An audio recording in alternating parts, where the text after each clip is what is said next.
on there for your films. Films. Sequels suck. Sequels suck. Sequels suck. Welcome back, movie fans. This is a podcast, Sequel Suck, and we do have a big episode today. We are talking about another sequel of a franchise that we love and adore. And there's some breaking news. Angus has got this theory that me and Michelle are really hanging out for. Peek behind the curtain. There was a lot of banter leading into this podcast about some of the things we wanted to bring up. And the group chat was popping off. Yeah.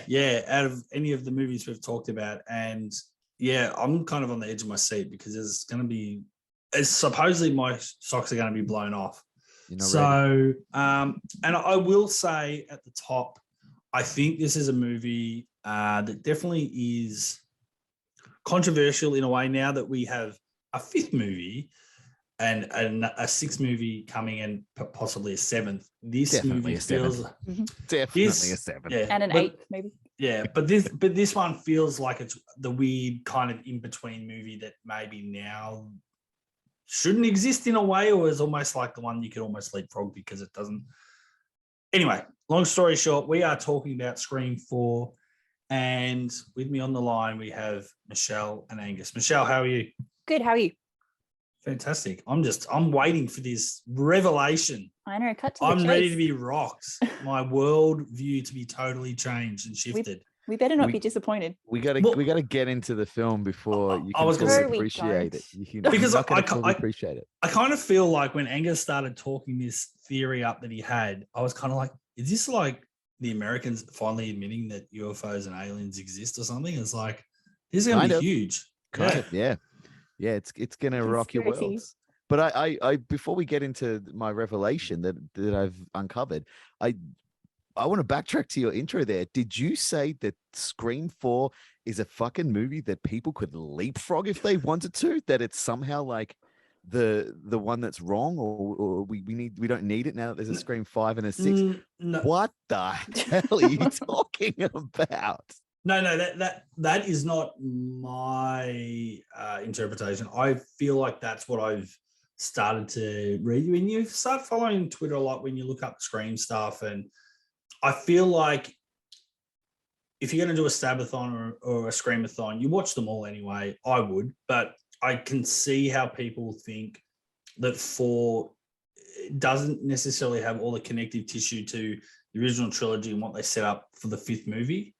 Because it was a failed movie and never had its new trilogy as it was supposed to have, it does feel like the movie that if you had to drop one to not watch, it doesn't have enough connection to the trilogy and the fifth. If that makes sense. It's a good thing that this episode is on Zoom, because I would be jumping over the table right now. That is an insane take for people to have on Scream 4. That is absurd. Well, I can't it is believe what it is. I can't believe it. Well, look, if history's taught us anything, is that Twitter's always right. That's definitely the place to go to for sound, reasonable opinions of people Very who are accurate. Yeah, not being out of their mind. God damn, this. Look, I'm genuinely flabbergasted that anyone have that take. Scream 4 is a return to form. That's what Scream 4 is. The reason that we have a Scream 5, the reason that the Scream legacy lives on, is Scream 4. This movie righted the ship. Michelle, I see you shaking your head like that. I see the tilt and I see that it's coming. But before you get into that, like Scream 3 was shaky ground. We've talked about this when we did the Scream 3 episode. It's like, I like it. It's a Scream film. It's good fun. It's got some fun stuff in it. It's definitely a different type of film to Scream 1 and Scream 2. Mostly because of a different writer, and also we talked about they had to take out all the blood and stuff because of all the tragedy in America with Columbine. But Scream 4, they had enough distance. They could be like, let's get back to the nitty gritty. Literally, let's get back to Woodsboro for the first time since 1996. And we got this shit back on track. And if there was no other Scream films ever, you could watch and be like, all right, when you watch the 4 Scream films, you're like, yeah, Scream 1, awesome. Scream 2, awesome. Scream 3, fun, but a bit weird. Scream 4, we're back. Okay, there we go. What is going on with this head shake, Michelle? I think I would happily skip Scream 4. Oh, I see.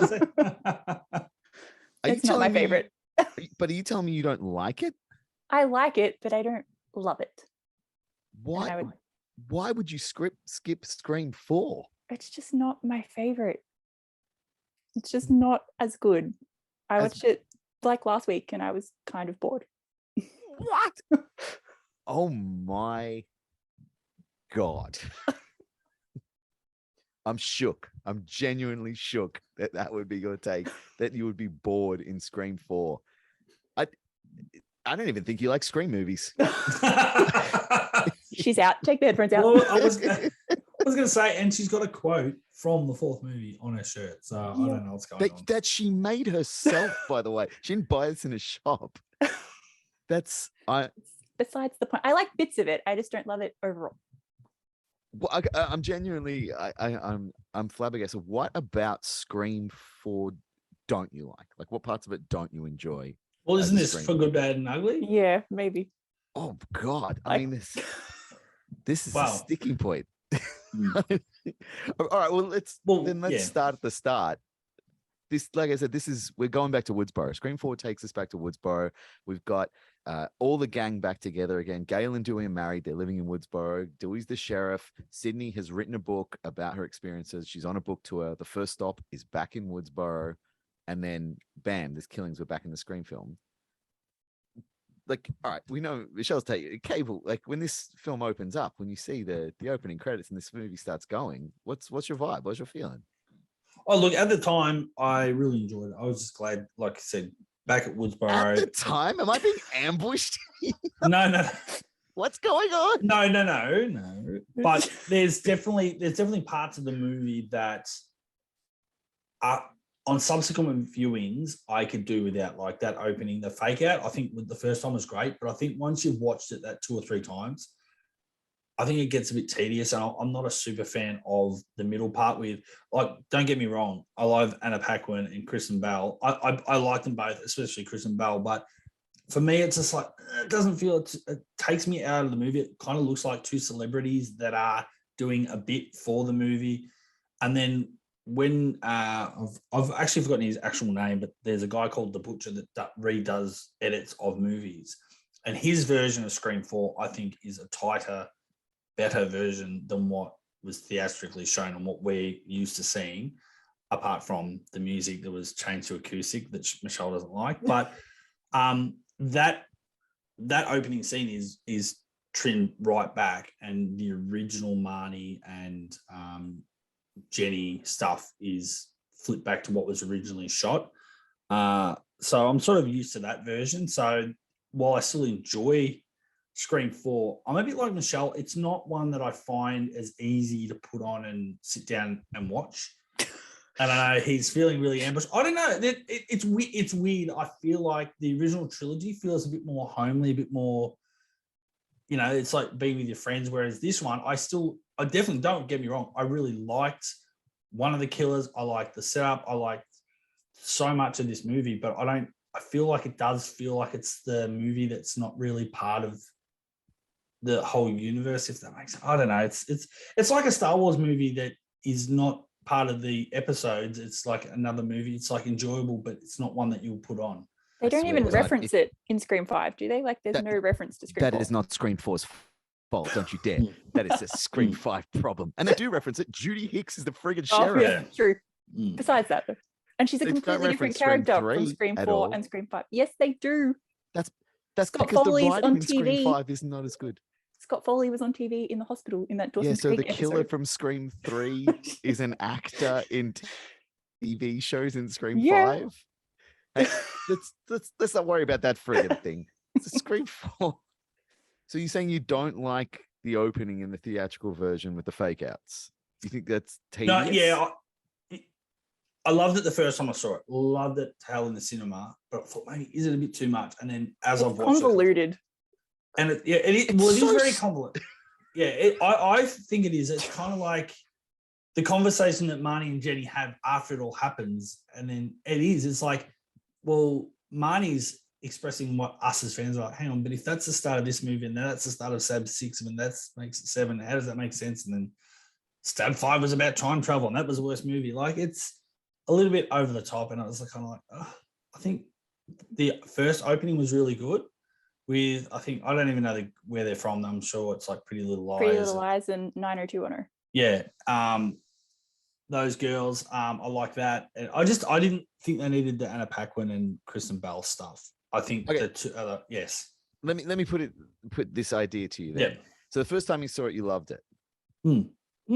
It's not the filmmaker's fault you watched this movie more than once.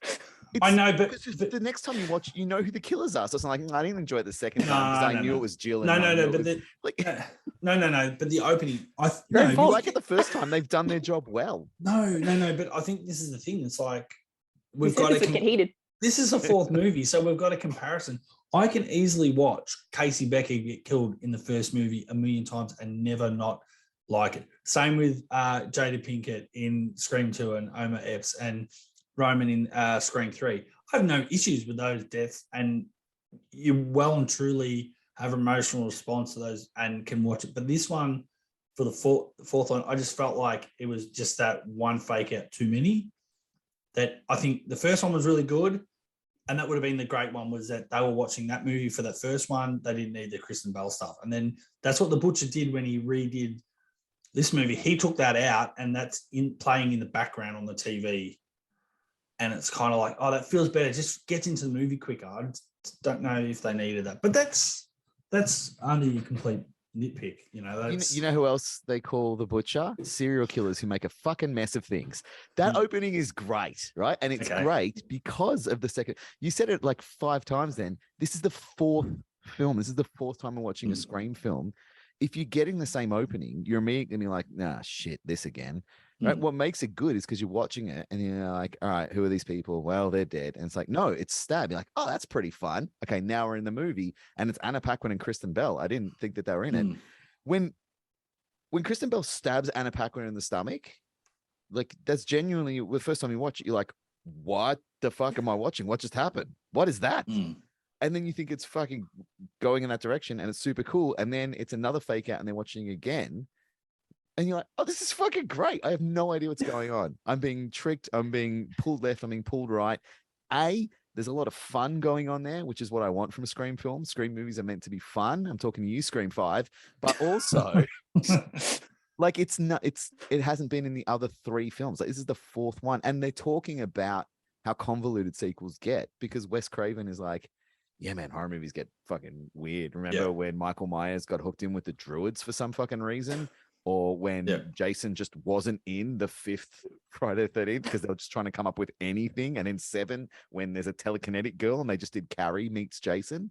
Like sequels get weird, and they're just like, yeah, we need to right out of the gate cover this and cover that. In the time since we've been in the Scream world, the Stab franchise has lost its fucking mind, because that's what sequels do when they get to a certain point. And it's also Wes Craven and Kevin Williamson telling you the open, like, we haven't lost our mind. Relax. You guys are still in for a Scream film. No one's time traveling. No one's going to magically know how to teleport. You guys can chill out. We know. We're showing you we know. Here's the credits. Have a good time. Fucking great. But the funniest thing about that too is, like, they talk about, Jenny says Stab 5 is with time travel, and that's clearly the worst one. And then you go, hang on, but Scream 5 kind of is a little bit, there's no time travel, but they do like to go back to a house that was from the first movie, and they want to reenact everything from the first movie. And you got Billy Loomis in there. Like, it's kind of like they time traveled a little bit. They like, it is. That's also, it's also in there because the pitch for Nightmare on Elm Street 4, Wes Craven had, was that you could travel through times in your dreams. And so he went to studios like, all right, for Nightmare on Elm Street 4, they're going to time travel in their dreams. And the studio went, that's fucking dumb. And he was really angry for a while. And then one day he woke up and was like, that is dumb. I'm really glad they didn't do that. And it's been an ongoing joke that he was going to make a Scream movie, time travel. And that's why he put it in there, because he was like, what a stupid idea I had when I was younger. So it's great. It's also like another late thing where he's like, I could have fucked this one up. I nearly fucked up Nightmare 4. But I've learned. I'm smarter now. I have faith in Wes and Kevin. They know what they're doing. They know how to make a goddamn Scream movie. So, Michelle, when did you get to see this film at the cinemas? No, I feel like you'll be a bit shocked. I didn't see it for the first time until 2018. You don't like Scream movies. I'm out. Yeah, you're a fake fan. You're a fake and a phony. I wish I never laid eyes on you. I'm a fan of the original trilogy. Wow. Maybe the rest not so much. Yeah, that's weird. I don't get that, but that each to their own. I know you're not the only person I've heard that. I like the other ones, but they're just not my favorites. I just find that weird. Like once the fourth one was, I knew that they were going to make it. It was like, oh my god, like it was the countdown to go see it, and it's like I find that weird. Like, I know people can move away from franchises and but I'm not interested in that. Oh, I like went through a weird thing where I was like not even into like horror for a while, so I think that had something to do with it. Okay, that's fair. But so I didn't see it for the first time 4 years ago, and I've probably seen Wow. it 4 times since, 3 or 4 times. So you didn't have the movie experience. You got this time when the Asta play all 6 movies next Jeez. year. All You're 6 going, movies. yeah. You need to go and see at least the first couple on this. Right, I'll nap At through the least, fourth one. at least the trilogy. Angus, you The obviously fourth saw it. one. Angus, you obviously saw it at the cinemas. I saw this in a cinema in Dublin because I was in Ireland doing a play. I was on tour and To be sure, it was out and I was like, I'm going to see that goddamn movie. But I was doing like 8 shows a week, so I didn't have any time. And then there was a session that finished like, I think 20 minutes before I had to be at the theater. And it was like a 15-minute run if you were lucky.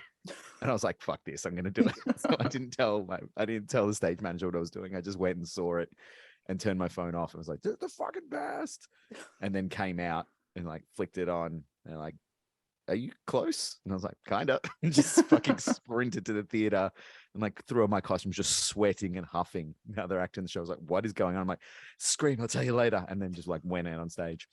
So I was not going to miss out on seeing this. It was worth it. It was so good. If I had have had time, I would have gone back and seen it again the next day, but I couldn't handle that run again. Well, I'm gonna sort of jump all the way to the end of the movie and the killer reveal. And I think it ties into a lot of the controversy of the 5th movie, where a lot of the toxic fandom or a lot of the debate, a lot of the anger was directed at someone little called Amber Freeman that was able to kill Dewey, and people, showing screenshots and the size and this can't be her. She's not that tall, blah, blah, blah, all that sort of stuff. Yet people didn't. I can't remember. I know it was 2011, so maybe social media still wasn't huge and Twitter wasn't as big back then, but I can't remember anyone really questioning the heights of the killers in 4, and they're both short asses.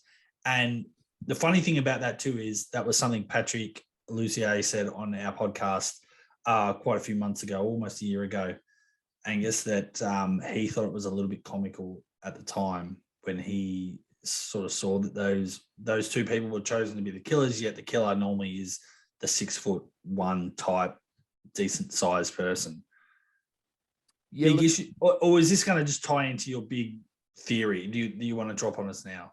Cable, everything ties into the big theory, all right? This is all connected. Or should we should let Michelle speak, because I think Michelle's got something to say on this as well. Yeah, They're like my least favorite killers in this whole franchise. What are you talking about? Yeah. How does a 5 foot, whatever he is, 5'1", either him or her, throw Marnie through the plate glass You window? talking about Scream 4? Okay. Yes. I am. But did you look how big Marnie is? She looks like she weighs like 30 kilos. Yeah, but even so, Rory Culkin is like a skinny little dude, Yeah. and like Emma Roberts is not much bigger. Yeah. I don't know if this was in our chat or not, but I'd have to agree with Michelle. But then the first time I saw it, I didn't even factor in. It didn't flag on my radar until the second time.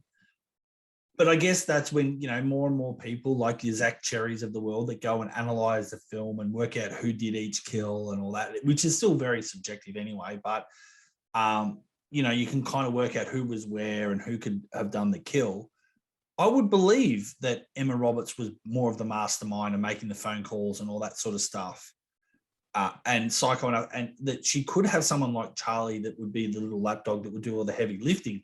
The problem is, he's so small, and I agree with Michelle. I think he kind of needed to be Trevor, or they could have actually had a big black guy that played football and looked like he could be the killer that was, and you go, okay, I can get on board with that. I can understand that. That'd be like Debbie Salt and Mickey, but to have two really small people that are like that 5'3" or something, that's where I kind of Shift that. come on.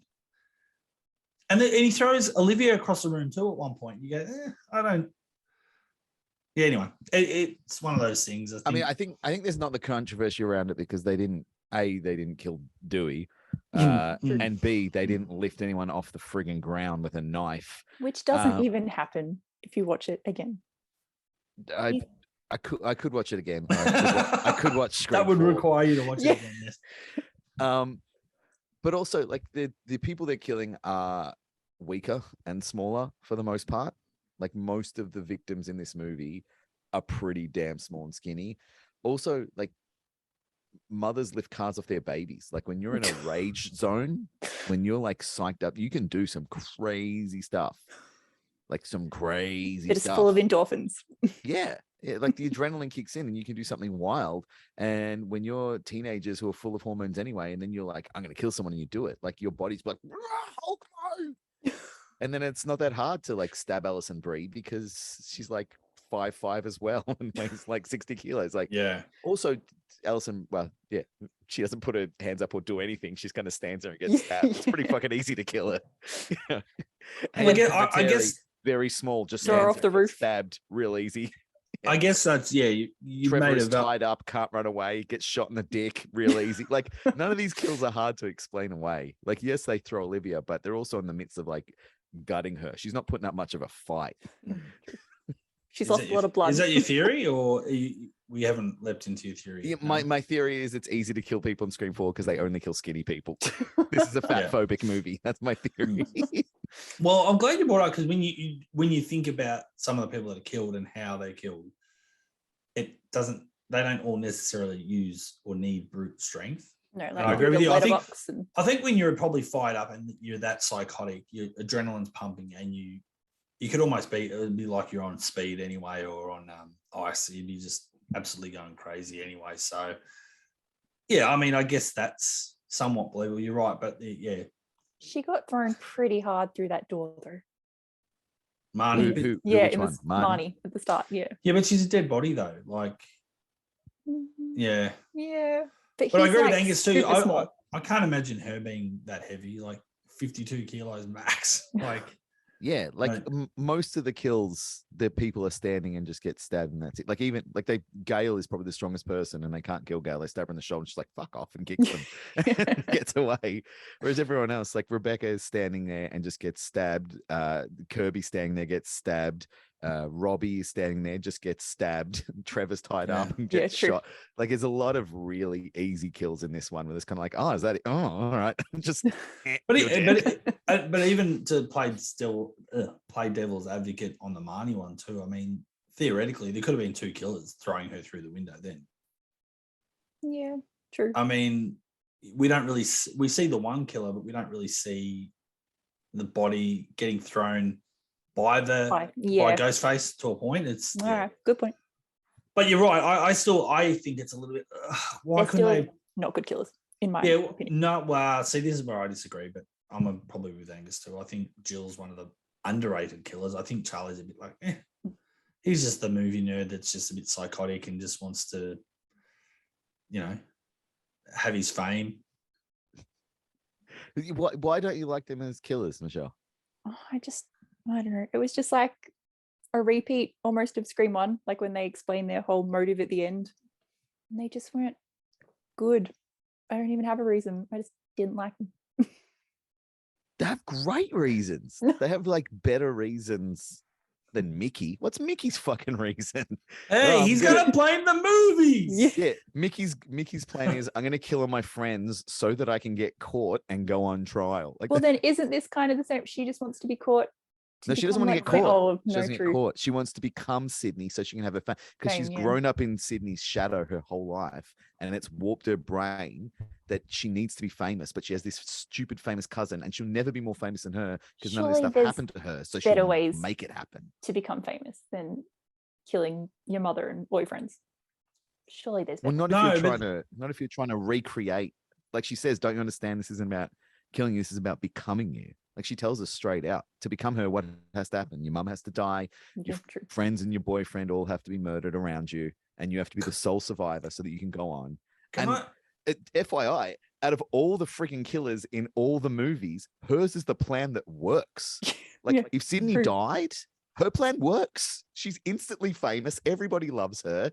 Everyone thinks she's the greatest. She gets away with all of it. The only thing that goes wrong is she didn't stab Sydney a second time. Like, that's her only Yes. mistake. Every Yeah. other killer fucks up like 15 times and nothing works. Yeah, I was going to say that's the one thing when I watched it again the other night was kind of like, oh, you know, that's your killer always makes at least one mistake when they're, you know, it's a bit like the Bond villain. They're doing everything perfectly until they don't check that Bond's dead or whatever, or they don't tie him up right, or they just assume the henchmen are going to kill him the right way. Like, and the same thing was she just assumed Sydney was dead, and it's like, no, that's when you put the bullet through her head. Like, it's I feel like okay, that's a huge oversight for me, but yeah. The Rebecca kill is very like a lot of things had to go right for that to happen though. Like you had to know she wasn't with Sydney, you had to know she was going to the car park and that the door handle would break, and that's all very coincidental. Yeah, I mean, it's pretty easy for Charlie to follow her around. She's not going to notice Charlie, some dweeby long-haired geek.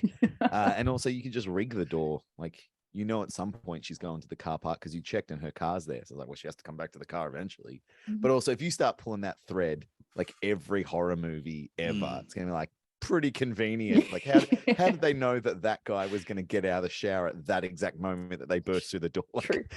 none of it holds up to scrutiny. If they're all bad because of that, then they're all bad.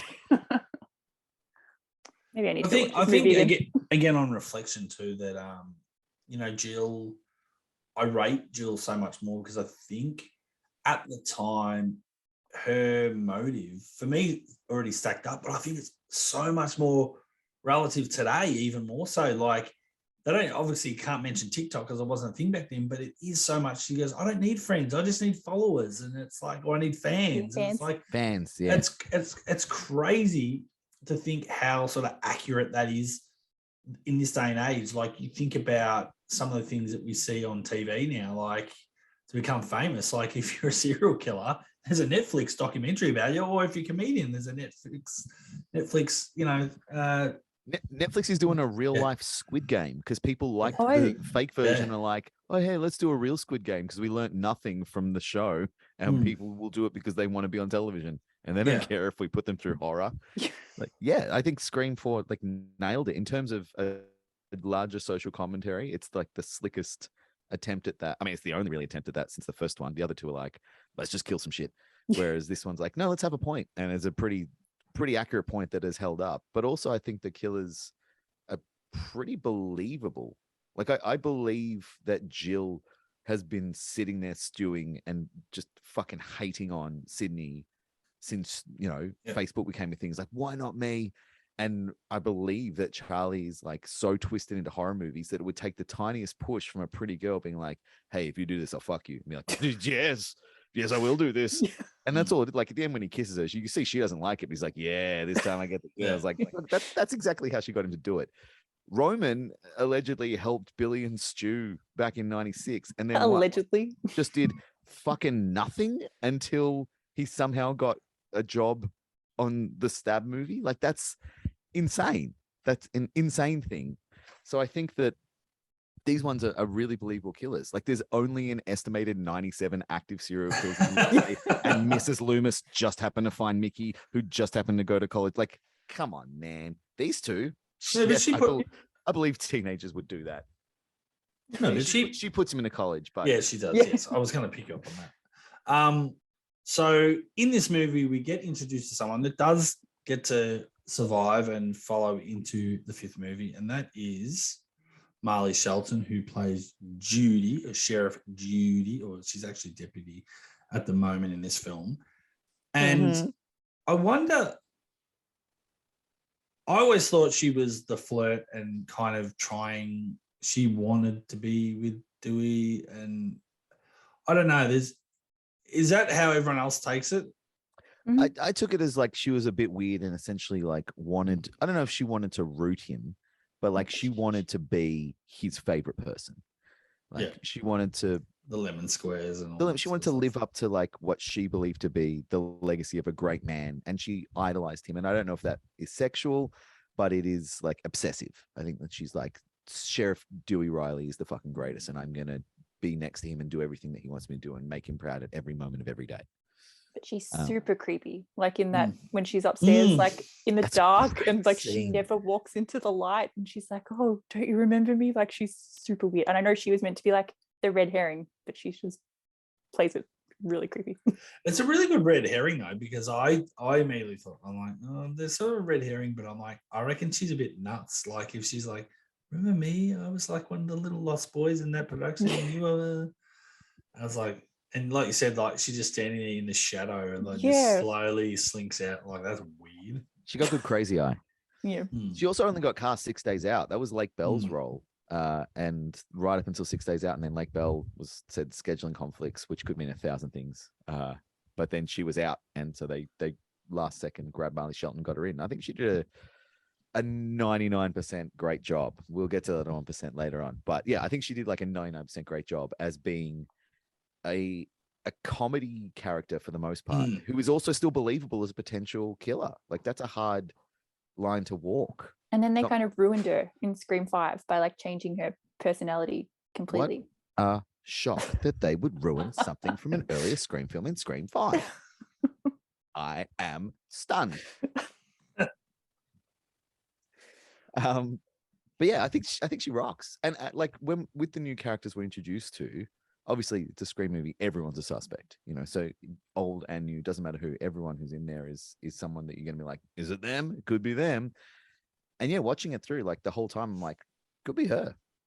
It could, like if you could re-edit the ending of that movie, you know, at the end when in the hospital room, and instead of you know, her saving Gail, Wear the vest, save your chest. yeah, she just like she could stand up, say that, and then shoot Gail in the head, and then turn to Jill and be like, "You really fucked this up. Now we got to cover the episode well." I'm like, "Oh shit, she's in on it!" Like, and I would believe it. I wouldn't be like, "Huh?" And her and Dewey just get together at the end, and then Wes is born. Hey, there you go. No, but then Wes he'd only is be real 10. dad. Then he'd only be 10. He'd only be 10. Not the point. Wait a second. You mean there's another thing that Scream 5 got wrong? Okay. Look, I think that most of the new characters, I'm trying to think if I'm going to regret saying this. All of the new characters are really good potential suspects. I think except for Robbie. I think at no point could you ever really, like, if at the end it was him behind the mask and not Charlie, I don't think you'd be like, oh, I'd be like, huh? No. That fucking guy? Yeah. But if it was Kirby, obviously they do a lot of work to make Kirby seem like it could be her. Although they do undo that, I think, in the opening scene. I don't know what you guys think about this, but because the very first time we see one of the new crew, apart from the murder victims, it's Kirby like speeding past Dewey's house. Yeah. And he's like, yes, I'm like, Kirby, she's like, oh shit. And she's like, sorry. That scene, just like, you're not the killer. Like, you're alone. There's no one there watching you. You're not gonna like be cool and a little bit timid and embarrassed because you drove past the cop too fast. You're gonna be like, I'm gonna fucking kill you. So I think immediately, like, I don't think it's gonna be her because she's alone and putting on a show. That would be insane. But everyone else, yeah, I think they're all at some point you'd be like, maybe you, yeah. You're kind of right. You brought up a good point about Robbie. I when you think on reflection, like who knows, with bloody horror movies and having twists and killer reveals, you just never know really how they're gonna do it, because we could debate all the killers from the Scream movie and other franchises that do the same thing, where we go, hang on, there's a bit of a plot hole about them being a killer, whatever. But you're right, Robbie having the headpiece as well and live streaming his life, just he couldn't really be the killer, could he? Like, I mean, unless that's the biggest alibi of all time and biggest fake out. It's like, hey, Robbie, just real quick, we've just noticed, mate, when we've been checking your live streams, been at the killing exact everyone. moment of every killing, your live stream seems to be turned off, but Yeah. that's the only time it's turned off. Like, you literally wear it in the bath.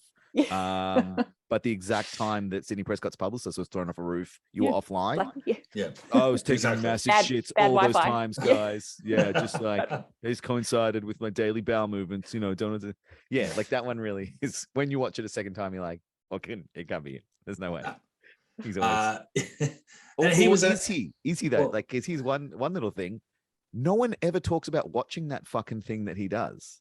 Like maybe he's the only person who watches I know, it. we only see There's Kirby. no footage of anyone watching it. Well, we only see Kirby show Oh yeah, Sydney. Sydney in the film class to show how it works. She shows the live stream on her phone, but you're right. We never see. Well, there's no real payoff, and that I guess that's maybe the other slight weakness of this movie. And mind you, some of the other films have this weakness where, especially in the second one, even though we love it, Angus, the second one builds up the whole copycat killer, and it goes nowhere because I guess it's a red herring / it's to throw people off potentially, but this also does the same thing where it's like, the killers are they're recording the kills and this and that, but then even at the Stabathon, like there's that other camera that gets put there, but Gale's get shut down, and you kind of go, but then whose camera is that, or where's that camera? And they do say they're going to upload them later, but I feel like there's still some of that's still a bit wishy-washy at best. Though I will say that I think again, Robbie having the headset that had to be made specially for the film because that tech didn't exist yet, or was close to it, but not exactly like that. And again, to think that's kind of before its time, because that shit is just people every day these that on their phones. Cameras and in the middle of regular glasses. Yeah, so I kind of think it's kind of crazy. It's like they kind of there's a couple of things in Scream movies that they've sort of not predicted, but they've at least a little bit before their time. Like The Simpsons. Yeah, like The Simpsons. Mm. Yeah. Well, explain to me. New decade, new rules was like the tagline. Yep. What are these new rules? Well, you have to be gay. Yeah, but he gets killed anyway. But he's not gay. Oh, He almost does. He almost doesn't get killed. He says, "I could be. I'm gay," and then the killer stops and goes, "I mean, I could be." Yeah. And then the killer kills him. If he had said, "I'm gay," the killer would be like, "All right, I won't kill you." Only Bruce Willis doesn't get killed if you're a cop in the movies. That's one of the other rules. Oh shit. I've been looking at them a lot because I got all the Scream scores on vinyl, and each film has the new rules. Don't fuck with the original. Is that one I would agree with. Rule. The original ending is always the original ending is the false ending in a remake. So the party ending is the fake ending.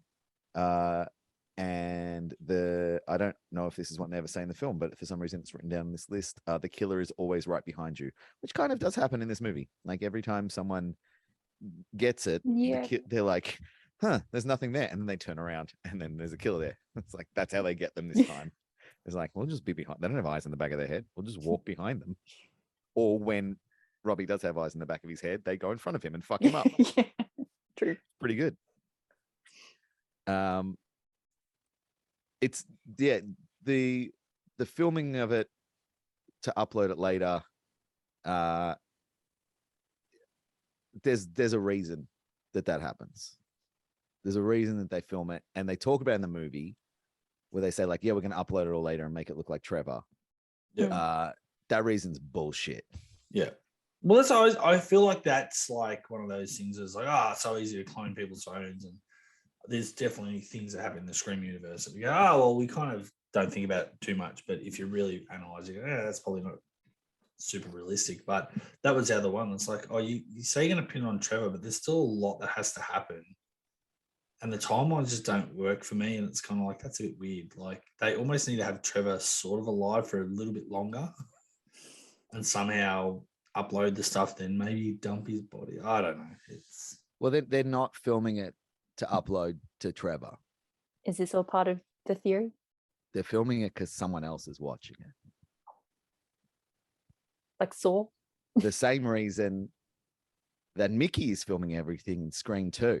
Why the fuck is he filming shit in Scream 2? He's just filming nonsense. He's filming it because someone else is watching it. There's a third killer in Scream 4. There's a third killer in Scream 4, and there's a third killer in Scream 2, and there's a second killer in Scream 3, and there's a fourth killer in Scream 1.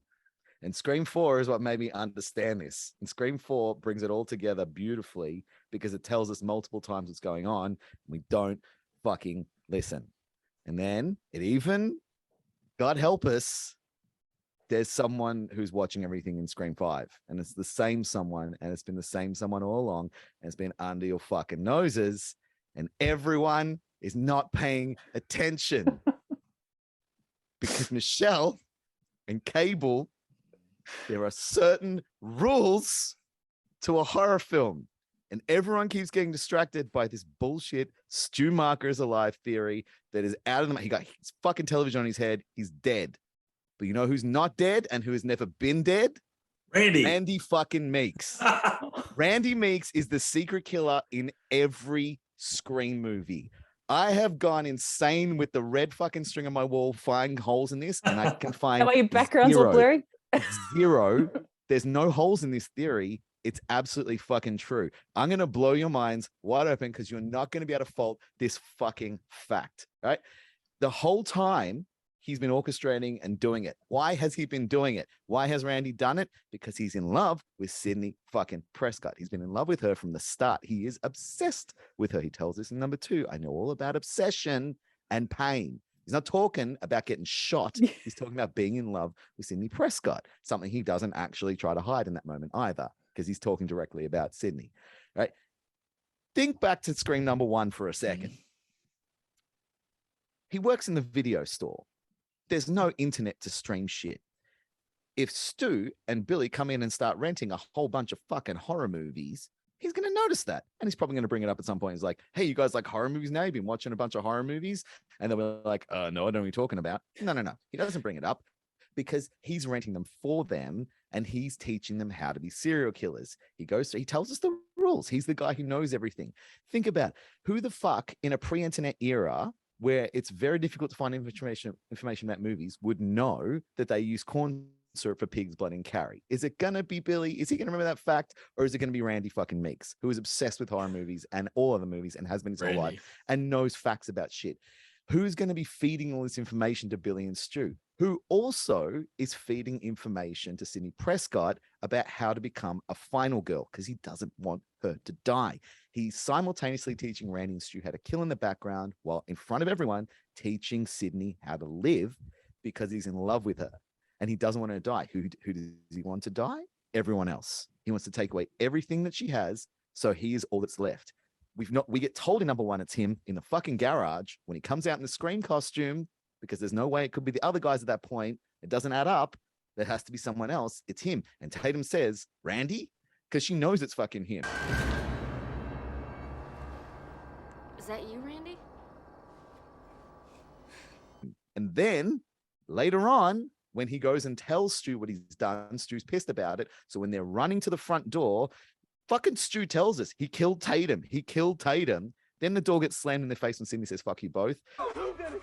He killed Billy. Killed Mike. Who did it? No, I didn't. If it's just Stu who's the killer with Billy and not Randy, why doesn't Stu just fucking murder Randy right there when there's no one to see it or protect him? Because they're in on it together. When he gets shot at point blank range by Billy. Stu's flipped out. He's gone mad. Why is it just in the shoulder and it doesn't kill him? Because they're all in it together. But Randy's the mastermind and he knows this is all going to get fucked up. How does Sydney magically get away and get all the gun and hide and get everything? Because Randy set everything up for her to be able to do it.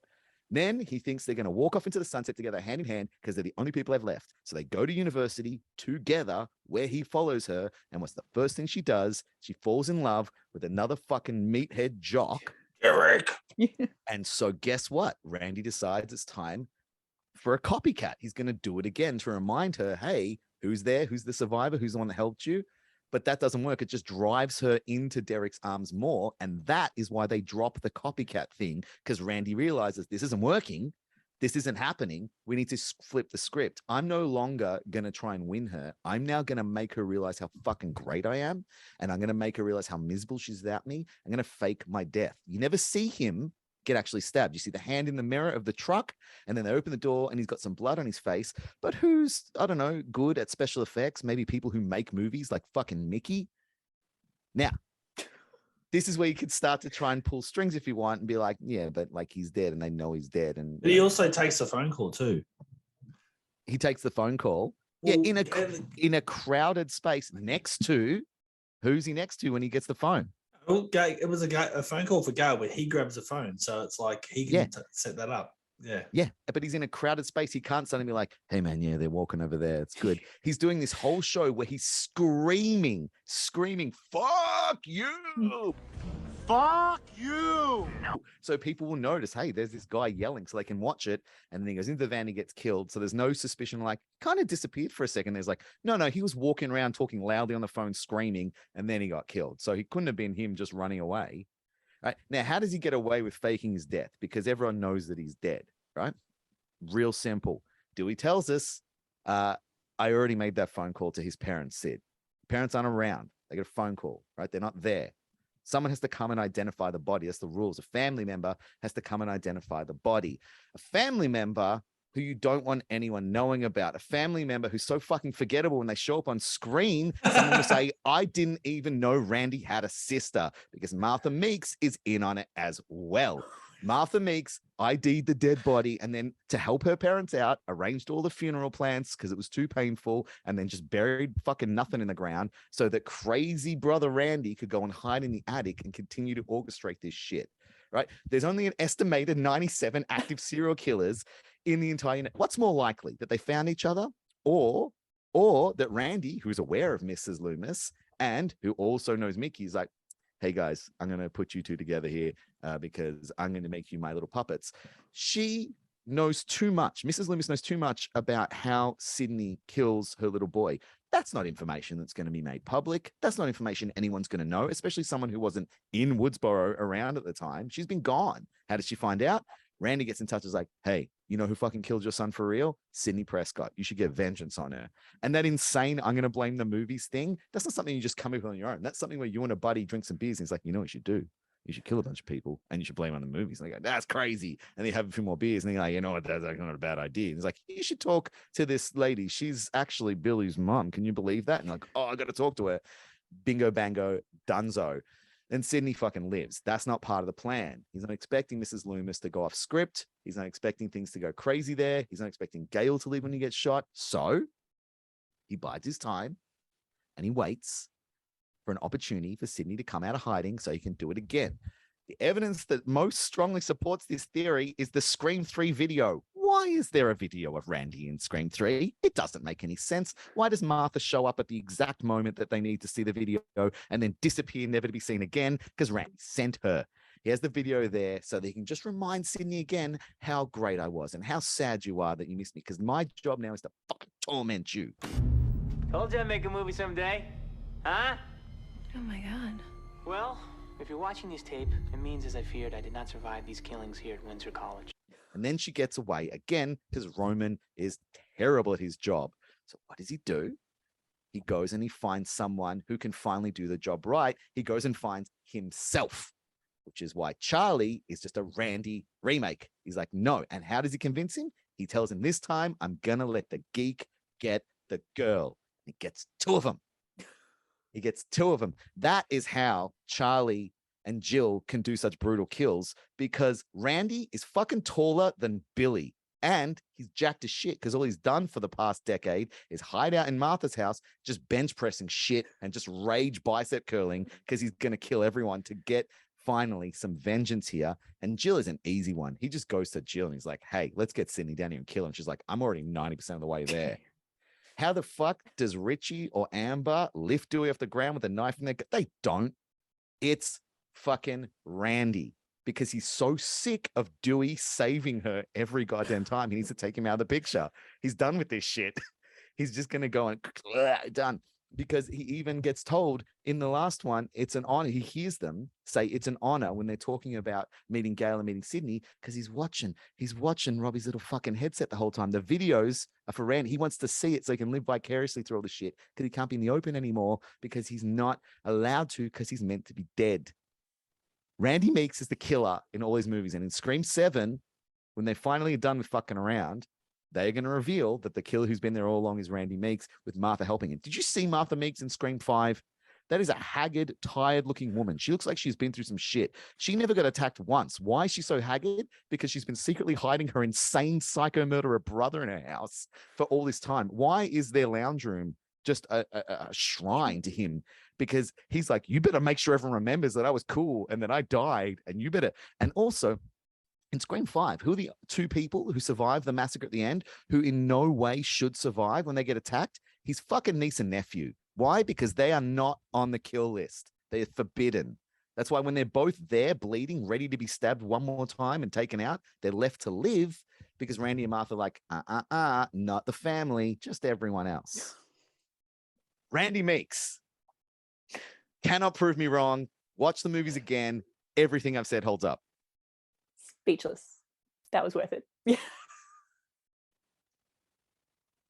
That was a mic drop. I saw that. Yeah. We couldn't pick the audio up on it, but Yeah, because I caught it before it hit the as ground. soon as when you started bringing it up and sort of thought, oh, I think he's going to go with Randy, and there's only one slight hole in your theory. Give it to me. Uh-oh. I'll patch it right up. I'm sure you could, but I'll play devil's advocate. The whole scene of them in the video store is kind of redundant because they're sort of all blaming each other to a point. No, not redundant at all. What does he do in No. that scene? What does he do? Very So publicly in I a say room he- full of people. He says very loudly. Everybody's a "It's suspect. Billy." Everybody's a suspect! I'm telling you, the dad's a red herring. It's Billy.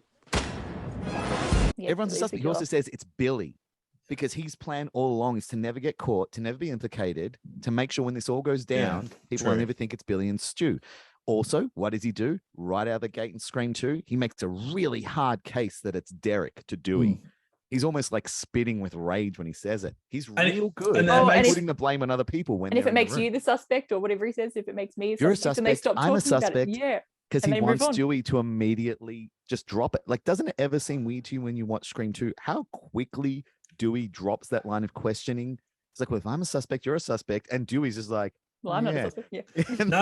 No, even goes back a second before that. And it's like when he goes, oh, Mickey, the freaky Tarantino student. But if he's a suspect, I'm a suspect. So it's quickly ruled out. And it's like, well, hang on. Mickey, the freaky Tarantino film student. But if he's a suspect, so am I. So let's move on. Well, let's not move on. Well, if I'm a suspect, you're a suspect. This is why this theory works so well, because every time you look at it, and Why are think we of not another doing this scene, as a YouTube video? It just Why is this not a adds- video? it just we are doing it as a YouTube video. aren't we? Well, we are, This is online. but this is the whole movie. But this is, I've never heard this before. And I've I heard a lot looked of it up. crazy. No one else No, has I've cracked never it. heard it either. Yeah, no, it's brand new, baby. And I feel But like I've seen it kind of things does stack up.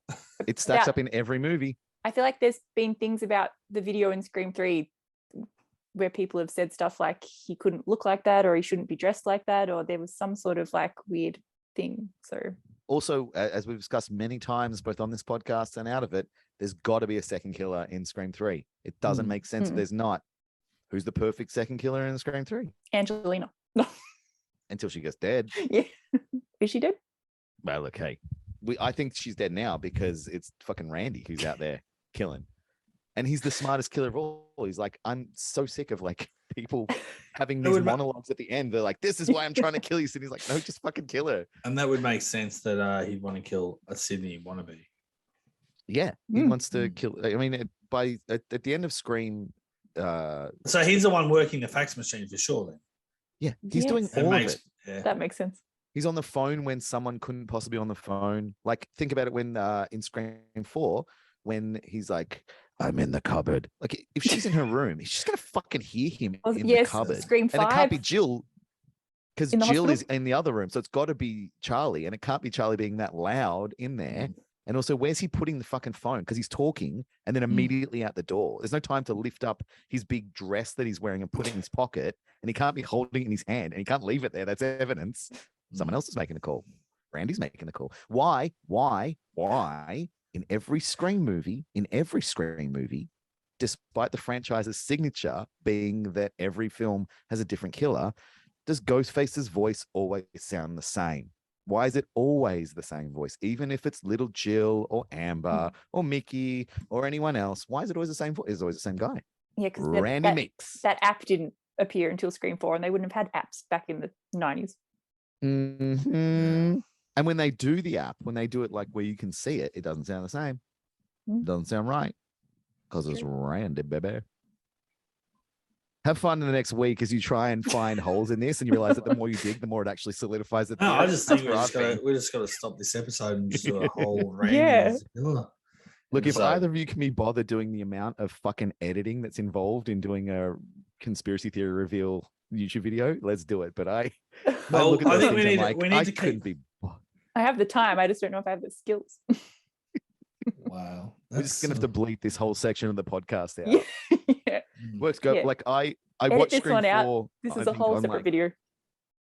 Yeah, I watched Scream 4 earlier in the week, and as I was watching it, it was Charlie. I was looking at it, I was like, huh, why would Charlie be exactly like Randy? He's never met Randy. And then I started to think more, I was like, oh my God, what if it was different? And then I went all the way through Scream 4 thinking, what if Randy was there? And then I thought back through and I started watching scenes from the other three. I was like, oh my God. And then I watched Scream 4 again after I'd come up with this idea. I was like, fuck, it just gets stronger. Gets stronger now that I think that's it.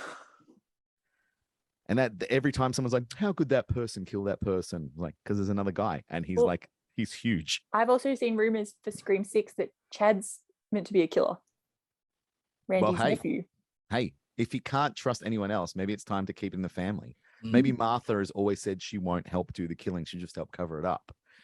But you know who else might do it? Someone maybe I don't know. Chad's a gonna have- promising young football star whose football career is now I was over gonna- because of a severe leg injury. Well, I was going to say though, Chad's going to have a weird ass limp like Dewey in Scream 2 because he had a lot of stab wounds. Yeah, he did, and yet the killer didn't finish him off because Unky Randy was like, "Don't do it." Yeah, we can debate that. I really think I'm glad we have survivors, but I think from what I saw of the damage he sustained, he should be dead. There's no Yeah. fucking way. Because while he was bleeding out, Martha or Randy ran in and like Tourniquet. tourniquet and sorted him out the same reason. Like it actually makes Scream 5 better. You know, like why didn't you go and just kill like when he's done? And is it Mindy? Is that her name? The sister? Yeah. Yeah. Yeah. Why like she gets stabbed in the shoulder and she's out, she's unconscious. Like, why don't you go finish the job? Not allowed. Makes sense that there's so many fucking survivors at the end of this movie of Scream 5. Like just so many. Just everyone is alive at the end of Scream 5. There's at the end with the ambulances like, there's another one, there's another one, there's another one. It's like, well, how do you explain that? Well, you're not going to kill Dewey and Gail and Sydney in one movie. And you're not going to let your nephew and your niece be killed. Everyone else, bang, bang, bye-bye. It's back to Scream 4 now that I've rocked the world. Yeah. And set your brains open. Wow. I How don't much even better know. is Scream 4 Well, now that you know that? Yeah, well, I'm going to say, I think it's probably a prerequisite for a lot of horror movies that the police aren't necessarily the smartest and or the quickest to a scene for stuff happening. But these Woodsboro police in number 4, are they the most Are they- inept group of people on And- the place? And and I think creepy as well. it's led by the dumbest person, Dewey, to start off. No offense, we all love Dewey, but I don't get the timeline for him being a cop to being injured and not a cop in Scream 2, then becoming a consultant in Scream 3, to then back in the police force 10 years later and be the sheriff. I don't know here's how that... something, there's something but- that I don't fully understand about American policing because it isn't sheriff in a lot of states. Isn't that an elected position? Isn't sheriff something like you run to be the sheriff? You don't actually have to like join the force and work your way up through the ranks. I don't know enough, but I've certainly seen that a lot in films and documentaries. and stuff. I know it's something that does happen. That like you get elected to, and the sheriff's department is. And they different just to the pass you police the force. badge. Give you a I gun. will let like you it's- be sheriff. Yeah. I don't know. It's different to the police. I- Like you get hired and fired in a different way, I think, from a sheriff department than from a. I mean, we have sheriffs in Australia, and they're different to the police force. Yeah, they're different, but look, I won't even go down that road hole because I'm sure there are some differences, but I still would have thought it's similar to him being the senior sergeant of the I mean, local, maybe. or the superintendent or something like that, like here in Australia. Like, Maybe he never formally retired. Maybe he was just on like leave because of his injuries, Yeah. and he's like, I'm Yeah, gonna be maybe- on maybe, leave but for I- a few years. But I feel like, okay, he's from Woodsboro and maybe has a lot of rapport with people and like you said, was kind of a bit more elected to the role. But you have to be, I would have thought, to be a sheriff of some decent standing, you're the boss of these people, you're a manager of these people, that you would have to be somewhat apt at being somewhat good at your job. So that's why I find it a little bit funny. But it's not really, this is not an Dewey Riley ran. This is more just the way that the killers are able to move around and get into Olivia's place, and there's supposed to be, you know, cops around these houses, and you know, Perkins and Hoss get killed, and it just feels like they're always one step behind, and but then you saw Judy, like she's over the top, like you know, at the door, like ready to have the gun out, and Dewey's like, oh good, I was just testing you guys and all that sort of stuff. I just think it just feels like they're just so slow to get places and be on the pulse, and yeah, and then obviously a few of them end up dead. So in fun way, to put an ending to the conversation about Dewey. So the way that you become a sheriff in the United States of America is you graduate from high school, you complete police or sheriff academy, you gain law enforcement experience, you consider higher education, which I find a hilarious step because it's like, hey, do you want to go to uni? It's like, I thought about it, but I'm not gonna. Like, okay, step 4, step 5, apply to the sheriff's office. So Dewey completed high school, he became a deputy, he had law enforcement experience. He went to university. He just didn't attend. He was too busy getting stabbed another 5 times. yeah, So he could have conceivably done all that, gone to Hollywood, come back to Woodsboro, and just applied for a job at the sheriff's office. And like, oh yeah, you did all the things you need to do. You can be a deputy again and then become sheriff.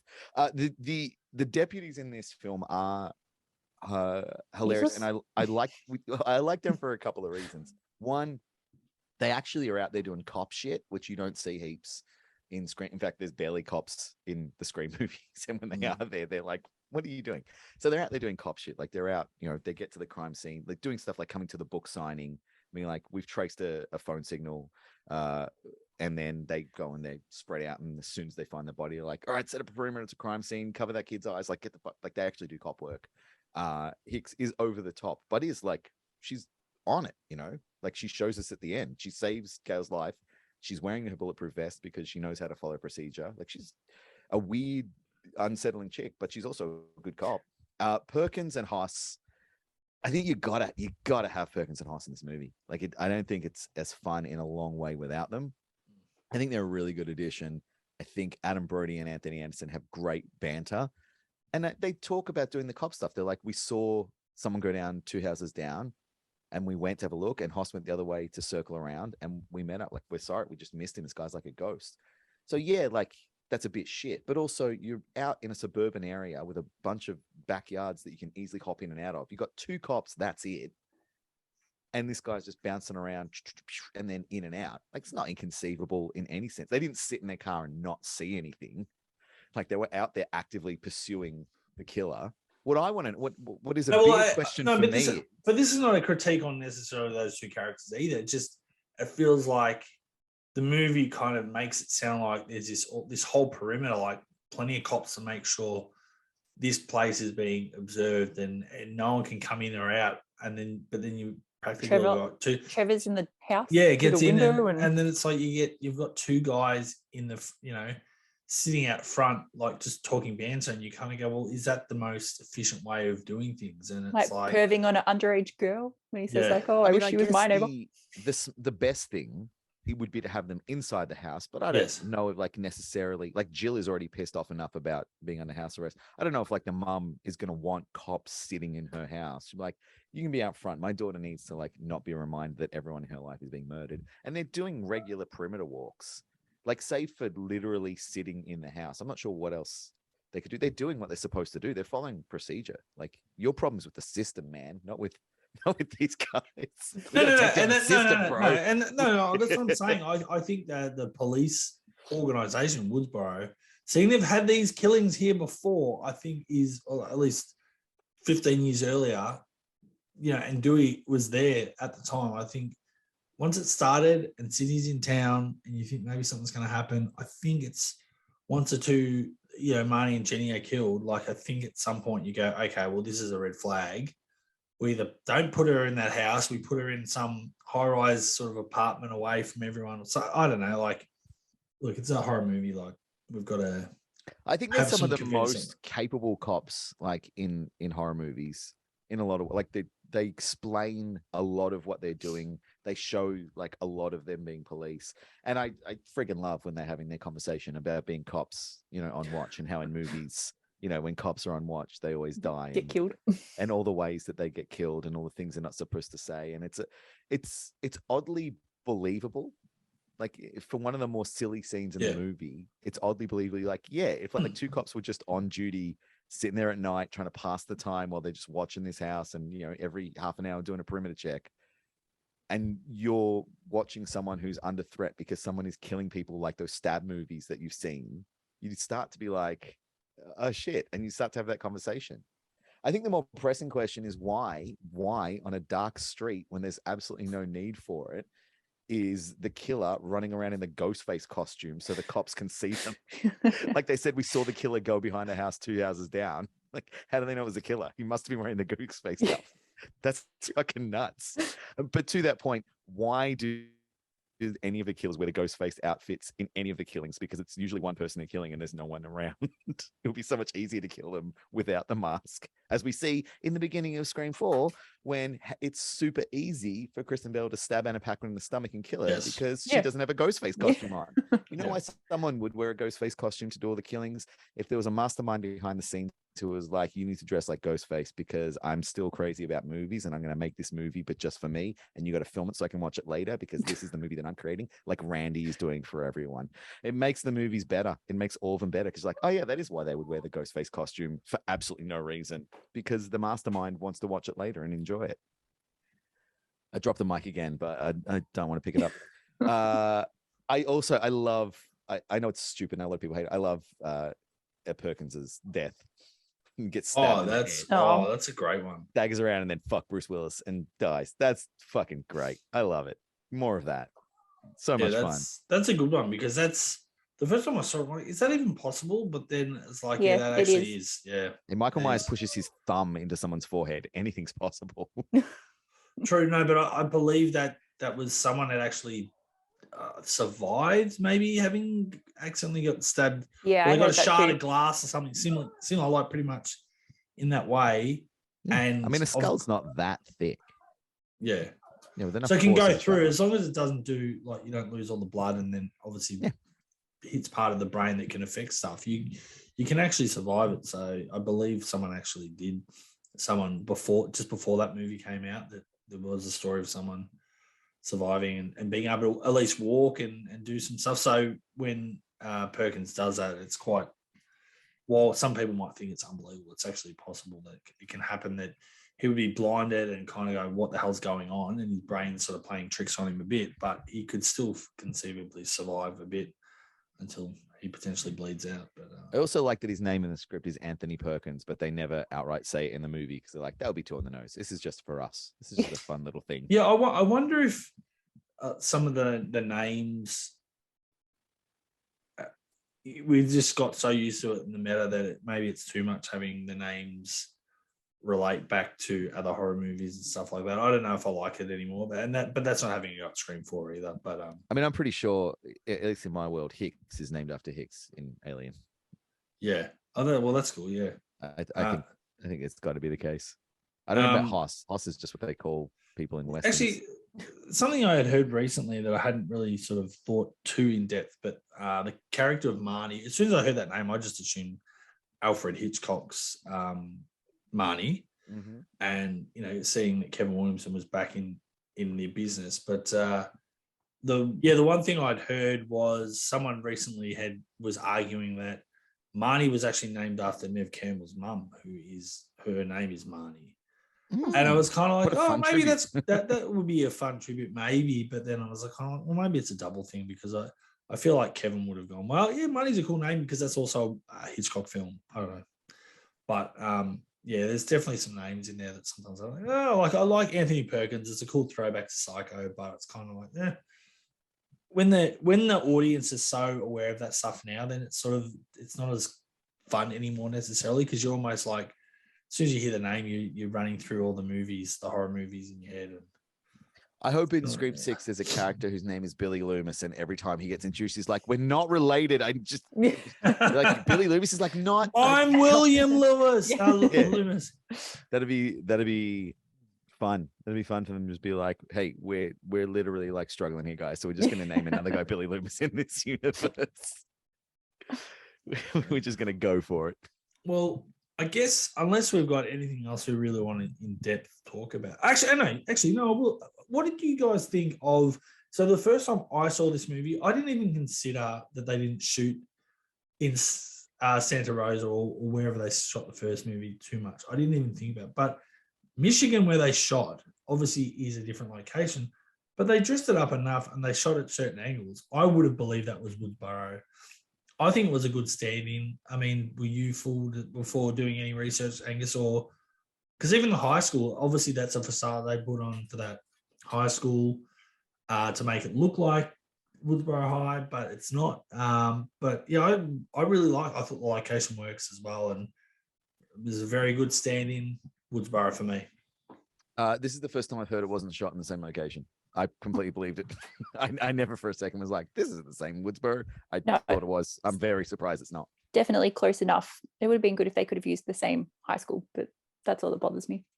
Yeah, that's crazy, isn't it? It's even the police station. It was brand new built. It's just the front is a facade, so I'm sure the interior stuff was shot in studio, but they actually built the front, and it was in between like two shops or two other buildings, and it was actually a vacant block of land. So they just built a facade, and the same thing. Like the first time I saw that, I just thought, oh, that's pretty much the same building from the first one. And then it's not till you go and really analyze screenshots and go, oh no, it is a little bit different. But I would have believed it was the same place too. And when they're sitting around, there was a deleted scene, I think, when they were sitting around a fountain and talking and stuff like that. And you go again, the same thing. It just had this same vibe. It sort of looks like there's a bit of a city park square-ish area. And I thought it was really good that where they shot there, and it was a very good fill-in Woodsboro to me. So I mean, Angus, you were fooled for... I was fooled. I did read that when they released it, some people were a bit pissed off with the bookshop. They're like, oh, calling it the next chapter when Sydney's doing the next chapter, that's a bit on the nose. And wescraven's like, no, that's literally, it's a real bookshop that's called the next chapter, and I liked it, so I just kept the name. I didn't make that up. That's just what it's called. And people I believe that store now it's definitely not a bookstore. I think it's a cafe. Maybe? Yeah, I think it's just a cafe now, and some Scream fans and whatever. I hope that it didn't fail as a bookstore, because people are like, whoa, hang on, no, I'm not going in here, I'll get murdered. And it ruined this poor guy's business before he even had a chance to open. And do you have a copy of Out of Darkness? It's just all they've got there. Or maybe he closed it because every time someone came in, he's like, do you have Out of Darkness? He's like, it's not a real book. I can't take this anymore. I wish it was a real book. Someone needs to turn that into a book. I'm surprised someone hasn't. The Woodsboro Murders, all the books they could have. Yeah, I'm surprised someone hasn't, a crazy fan hasn't written them and then released them. I was going to say writing's one thing, but there's definitely people that have done a proper, fairly authentic, copies, the covers or replications from the original, an original source, the original. What do you call? What's the word I'm trying? The original prop, I should say, is yeah. I may have the first one from Go Weathers. I don't think there's anything. I mean, we haven't talked much about Kirby, but I think she's. Yeah. Well, do you want to quickly talk about that, or is that just something that I think? I just think Kirby's just a brilliant addition to the franchise. And I have, Scream 5 chose to she's alive, and then do nothing with it. And I was like, what the absolute fuck? But Scream 6 is bringing her back, so that's great. I'm really excited that she's coming back. I'm really excited that one of the deaths, when you look at this movie, you're like, I mean, that's kind of the same thing that happened to Sydney, and Sydney's alive, so why not Kirby? I'm glad they're like, yeah, no, Kirby too. And I think it's really fun that she's for all us film nerds out there, it was real nice to see a film nerd on screen who wasn't a fucking super nerd. She loves horror movies and she's a nerd, but she's also one of the cool kids. She's like, yeah, I like horror movies, but that doesn't mean that my car is going to be covered in Friday the 13th posters. I have a life. It's like, yes, thank you. Not everyone is Randy and Charlie. That's great. Or Mickey. Fuck, man, they really make film geeks look bad in this series, don't they? She's the only one. It's funny too, with Hayden Panettiere, like it's weird because I feel like it's the first thing I actually saw her in. Yet she seems so familiar, and like it's like I don't think I've really seen her in anything else, but I kind of know her, if that makes sense. And And I I think that can be remember said for the whole cast. yeah, I remember seeing A Bug's Life, and that was one of her first big things. Was she did the voice of the little bug? I had no idea. Yeah, Oh, and Dot. yeah, Dot. So she's the voice of Dot in A Bug's Life, and then obviously she started doing stuff, and then she's in one of the Bring It On bloody sequels as well. And Heroes, that's what I know her from. She's Yeah. a cheerleader. Nashville. yeah, oh yeah. I knew her, and maybe that was the thing. I probably knew she was in a Bring It On sequel, straight to video type thing. I hadn't seen that movie, but knew she Don't was. act like you haven't seen it. No, I can swear black and blue. I haven't seen it. I do own it. I'm not going to lie about that. I do have it on DVD somewhere, but I know her. I remember her being on the cover, and then, like I said, Heroes. I know my sister was big into Heroes. I reckon I watched the pilot episode, never saw the rest of the series, but which is funny because she kind of references something at one point, and I'm like, oh, that's a very Heroes-ish kind of thing to say. Like, I'm like, is that a bit of an in joke? I don't know. I can't even remember the line. I should have written it down, but yeah, I agree. I think she's her, so and I likable. think the cast as a whole, Yeah, like they all do a really good job of making it feel like you know them. yeah, And I think since the first film and including the fifth film, I think it's the one that does the best job of introducing the new characters and making you feel like you know a lot about them, and you're like you know their world and you know their lives and you're invested in them, and you know when they die you are going to give a bit of a shit. Like the characters, in Scream 3 we've spoken about, like you don't know nothing about the actors in Stab 3. They really are just fodder for the most part. Like Stone, I think, is the character you get to spend the most time with in character development. And Scream 2, you get to know Mickey a lot, but like, you barely get to know Sarah Michelle Gellar's character before she's killed. You barely get introduced to Sydney's roommate. Like she's in some scenes, but you don't know anything about her. I think part of that is because it's back in Woodsboro, so it's a lot easier, to see these kids at school and at home and in their natural environment, hanging out, in their bedroom, watching movies with their friends. But I really feel like when I watch this movie that I was like, oh yeah, no, all these characters are pretty well realized for me, and I'm invested in their life and their story. Even fucking Trevor, the piece of shit. Even him. I kind of feel sorry. I kind of feel sorry a little bit for Trevor because I feel like he was definitely built up as the Billy / red herring for this movie, and I feel like from what I'd heard, and it might have also come a little bit from Jake Moroney's book, It All Began with a Scream, that he had a lot more scenes and a lot of that got cut back purely because then there's we're making too much of a red herring, or it's maybe making it too obvious, or we're overplaying it. So I believe he had a lot of stuff cut. So I felt like he was, if anything, he was the most underdeveloped of the lot, and kind of that weird kind of just jerk boyfriend that cheated on her kind of thing, and it was never really. Yeah, but I think it works because when you. Oh, it's great when he gets shot in the dick. Don't get me wrong. That's great. But it also works because, like, as a red herring, the easiest way to make someone a believable red herring is just not have them around a bunch. So it's like, could they have done it? Yeah, they could have done it. They weren't there. They weren't in any of those scenes. They could easily. And he's dressed as like the exact same as Neil Prescott in that last scene. Yeah. Yes, and tied up like Neil Prescott in that last scene. That is one cut that I'm disappointed about from Scre4m. It's one of the only things that I'm like, they should have kept that in, is when Dewey says to Gail, it's just like a quick line they could have kept in, that Neil Prescott died recently, and this is Sydney's first time coming to Woodsboro since then. Because, like, he's not a major character, but he's around. We know he exists. We know he's like the only family she has until she has this aunt who also lives in Woodsboro that never gets referenced. So it's kind of, which adds to why Jill would be pissed off. It's like, we lived in the same town, and you literally don't know. And my mum has scars too, Yeah. Yeah, I don't. The mum got recast last minute as well. That was going to be what's her face from Gilmore Girls, Lauren Graham. Lauren Graham, and then she dropped out because they rewrote the script, and she was like, no. And I get it because, like, it's not much of a part. Because even she's a bit odd in that role. Like, she's a bit kind of sus. And when she's like, she seems like perpetually drunk or on some sort of like a prescription painkiller, which I dug. And when she's like, tell Jill I'm sorry. Like, they never sort of explain what that means. Yeah. Like, has she just been talking about Sydney and like Maureen too much, or? Yeah, I or don't know. maybe just like, sorry, I wasn't there to protect you, or you know, Yeah, sorry that the last time that we talked, it was a fight. that's true. Yeah. But yeah, up until that point, like again, she's another one who, as the new characters introduced as red herrings, very conceivably could be like, what are you doing? Why are you killing everyone? Yeah, and I've just Like, got to put the wind because- chime back and the wind chime that is made of knives. yeah. That is very But clearly made of knives. I felt she was a little bit more believable as the sister of Maureen Prescott than Yeah. the girl that would have been from Gilmore Girls.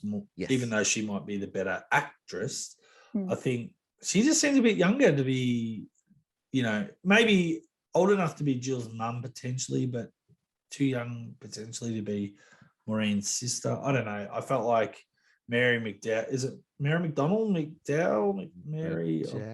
Terrible. I thought she was an okay casting for, you know, backup. And, you know, the thing I knew her from was Dances with Wolves. I mean, she's been in a million things, but that was what I remembered her from. But you're right. Mary McDonnell. Mary Something McDonald. just- And yeah, I think maybe if we're all good, we can start heading to good, bad, ugly territory to wind this amazing podcast up, because I'm still blown by the Randy thing, but It's only I'm going to even pro that. the more that you think about it, the more it's going to blow your mind, man. But yeah, let's dive into the good, the bad, and the ugly of Scre4m. Who wants to kick it off? You want to kick it off? Michelle? I think Michelle Yeah, looks yeah. like she wants to kick off the good. What's Oh, your good? I don't Well, have much good. I was going to say it's a short list. Yeah, I feel like After my everything we've spoken about, still. still not much good. I think my good is just Gail in this movie. That's about it. Mm. Really? Oh, wow. Yeah, and like maybe the song at the start. This is like minimum Gale. Like I of know, all but the, she's still got like the her screams, this is attitude. like the least Gale. I She's got still her got it. attitude back. She's like, you know, I can find who this is, and she does. Like, if it wasn't for her, you wouldn't know Jill was the killer. I mean, she kind of stumbles into that. She doesn't solve anything. She doesn't even No. realize she solved it when she does it. She's like, But she she got still stabbed. does. Like she doesn't go, what do you mean? How does she know I got stabbed? No one knows it. She's like, oh, she got stabbed in the shoulder too, huh? Oh, how did she know I got stabbed? Like it's not like a Dewey. How did she know? She's kind of like, oh, I wonder how she. And Well, then Dewey's like, she "Oh, God." contributes. And She then do you contributes. watch that scene again when he runs out of the room. She's lying in bed. She doesn't even make an attempt. She's kind of watches him and is like, huh? Yeah, he's dead. I wonder where he's going. Yeah. Bring me back a coffee. Like there's no urgency to her at all in that. Can I debate that a little bit? Like, I think there's definitely elements of Gale that are good in this movie, but I'm not saying she's bad. as the big Gale fan, I think there's some moments I don't really super love in this movie as well, and I think it's a little bit. Well, there's not much else. We've For me. we just spent all this time talking about how great this film is. No, and the cast is just not good. So What are you talking about? Who in the cast don't you like? like all of them, except for like your legacy characters and Marley Shelton. I can't stand the rest. I'll give you Nico Toretto because I don't like Nico Toretto as an actor. I don't want to see them. I don't want to see them in anything, but I think they're a good casting as Trevor because Trevor's not meant to be a likable person. So when you see Nico Toretto as The name Trevor, you're Trevor. like- yeah, but like you see Nico Toretto as Trevor, and you're like, oh, I don't like you already. No, Your true. job's halfway done. Good casting. Kirby, Hayden Panettiere, I'm not even a Kirby fan, to be honest. Jill. You didn't like Emma Roberts Get as Jill. out. Like I don't like Emma Roberts that much as an actor. I think she. I pretty like much does her the same in, thing, like, but she's Scream great Queens. in this. And like America when Oh. she's like that blonde, like bitchy character, but in She's this so she's good in not this. good. No, She's great in this. she's not good. I'm in scared of this. her in this. I'm genuinely Oh. like, I fucking wouldn't want to be around you. You creep me out. Yeah. And Rory Culkin, I think Rory Culkin nails like The creepy. little creepy film nerd who, you know, will do horrible He could things to be- get a girl. He could be creepy Karen's daughter. That could be Randy's son. Yeah. Yeah. He No, could- it can't be daughter. It can't be daughter. Son. Sorry, I should yeah, say. creepy. He could be creepy Karen, so that'd be pretty funny. Yeah. Yeah, I think Robbie is like the hapless idiot who's just so obsessed with his films and, you know, shooting his stupid little web series. I believe him 100%. I don't even know who that actor is. Eric. Knudsen. Knudsen is yeah. like KN Yeah. something. Yeah. Knudsen. He was in Uh, one of the Saw movies, I think. I think Yeah, he was a Yeah. kid in Saw 2. I he's doing think. all right. there. Yeah. Like But he was like you talked about Marley Shelton earlier. He was another one that came on board really late. Someone they obviously were having issues with. They cut, and he came in, and again the same sort of thing. He was brought in really last minute, so he didn't have a rapport with anyone. Like he had to quickly pick. Adam Brody and Anthony Anderson, they're great. Come on. I like gotta Adam love Brody, Adam but Anthony not, Anderson, not in Michelle. this movie. Wow. What is Michelle's very hard to talking- please. I think we're realizing. Wow, are you ever? It just But having said like that, that's Olivia, good. like what's her name? Marielle Jaffe is probably the only one of the new she's cast in that it I could for, take a like, look. I got 5 minutes. So yeah, And but we I don't see her dislike her, guts. but like Mm. yeah, like but I'm not like that's a lot of blood in that room as well. Alison but- Brie. Yeah. Everyone loves Alison Brie. Come on, and she plays like a great pain in the ass in this movie. Alison Brie is fantastic as an actor and nails this character. Like Sure. they know how to be likable without being smarmy, but you can also tell the whole time they're just a massive bitch. Yeah. And she absolutely nails that character. Alright, I'll give That's you that one. great. Like there's no But bad- in fairness, like this is good debate. I'm glad that Michelle. Well, I want Michelle to like this movie, but I'm glad that Michelle doesn't. I really like love it. this It's movie, just but- not my favorite. yeah, and I'd it's still good watch it. because it's good debate to have instead of us all just praising a movie. And I'll always like a Scream movie, but you don't like. If I had a choice yeah. to put this one on or like number 3, it would be Scream 3. That's blasphemous. No, anyway, it's I will just say though, it's funny that you bring that up about 3, and I think for a long time before 5 even existed, my ranking was, I always 2 is a microsecond in front of 1, but a bit similar to Angus, alternate between 1 and 2, and then it's 4 and then 3. Because a lot of things that Angus has said and things that you don't like necessarily, I feel like the casting is actually quite good in this movie. And so you get to know a lot of the characters, and I felt like it went a little bit more back to the original. And the thing that we haven't talked about, which is going to be my good. Can I start my good? Go, you're good. Mhm. Let's hear it. Well, I was going to say, I feel like Roger L. Jackson being back as Ghostface when he didn't have as much to do for the 3rd movie is so good in this one. And some of the stuff he says is so brutal, which I shared on social media when he says, I'm going to slit your eyelid so you won't blink when I stab you in the face. Is one of the most brutal lines you can say to anyone in a Scream film.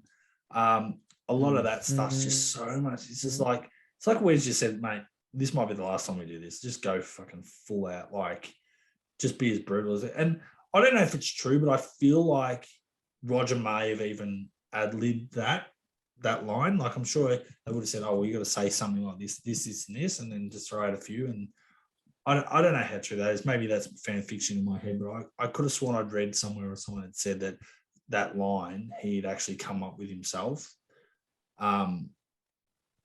Do we reckon that's Charlie coming up with those lines, or is it Jill, or is it Randy?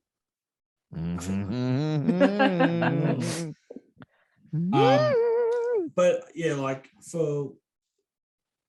and this is not to go against what Michelle just said, but I felt like I was pretty happy with most of the casting as well. I think there was a good mix of people. I think, unfortunately, maybe the red herrings were too obvious or maybe not enough red herrings necessarily. I think they obviously pumped up. Judy Hicks was a bit of a red herring. Trevor was a red herring. But I don't think there was too much more red herringness for anyone else, really. Like you said earlier, I don't think you could really believe Kirby would be a killer, even though she was a super fan of the films. Robbie was never really going to be a killer. So it doesn't leave you much. But having said that, I'll give them props. I never really saw the Jill thing coming. And once I saw it, I realized, oh, how dumb am I? I should have seen that coming, but just never pictured Jill being the killer. But I love her motive for me. And again, this is not having to go, Michelle, but it's one of my favorite things because I think there's people out there that it's just for me, it's really believable, again, in this day and age, because some people that get on social media and get on TikTok and then, make X amount of dollars because doing Instagram videos and reels, and you go, how? And it's like, well, they're famous for nothing. They're very good at, or they do, kitchen hacks and I don't but know. it's believable now. Was it believable back in 2011? No, but I think Yeah. there's no. I really believe there's people out there. You know, when you think about, well, I think we've watched enough real life, Netflix documentaries on killers and stuff like that. That they've got that ego and they've got this thing. They want everything to be about them, and I believe it. Like if you're in a family that you want to be recognized, you don't want to be in someone's shadows, and then your auntie or your sister or your cousin is coming back to town and they're famous and you want to be famous, you want to be known and recognized, then mate, it's not a huge leap of faith when you, again, some of the real life stories that are out there that seem so ridiculously over the top but are real. This is not a huge stretch, and I think Jill's a great killer. I just question whether some of the stuff she could have done herself. No, I think she was the Charlie. mastermind behind most of that. Oh, 100%. I think definitely she was the mastermind. Maybe not did all the physical stuff, but definitely the mastermind of. Because like I think even to make her tall, like she's in like those stacked heels, and I saw something Yeah. today or yesterday where like you don't often see Ghostface's feet when it's meant to be her or something, like they edit around it so you can kind of believe it. Yeah. Pretty clever to change the height that you are when you're Ghostface to make you less of a suspect. And she's meant to be Pretty like good. able in her giant shoes. Roman didn't think I of that. will throw. I mean, look, What, putting on heels. I've thrown out a lot of goods, but I love, and you know what's really psychotic is the way Jill goes that extra step to look like the victim at the end, and throws herself through the Ripping out her coffee hair. table, ripping her out of hair, all that, running into the knife, putting it through her shoulder and stuff like that. It's like, that's so good. So good. Yeah, it's real good. My good is The whole movie? on a grander scale. Pretty freaking good movie. But my macro good is that Kevin Williamson's back. You can feel it. It's great. It's great having his dialogue back in the mouths of the actors. It's great having him be the one who's sort of creating the screen world again, and him getting in there and telling this story.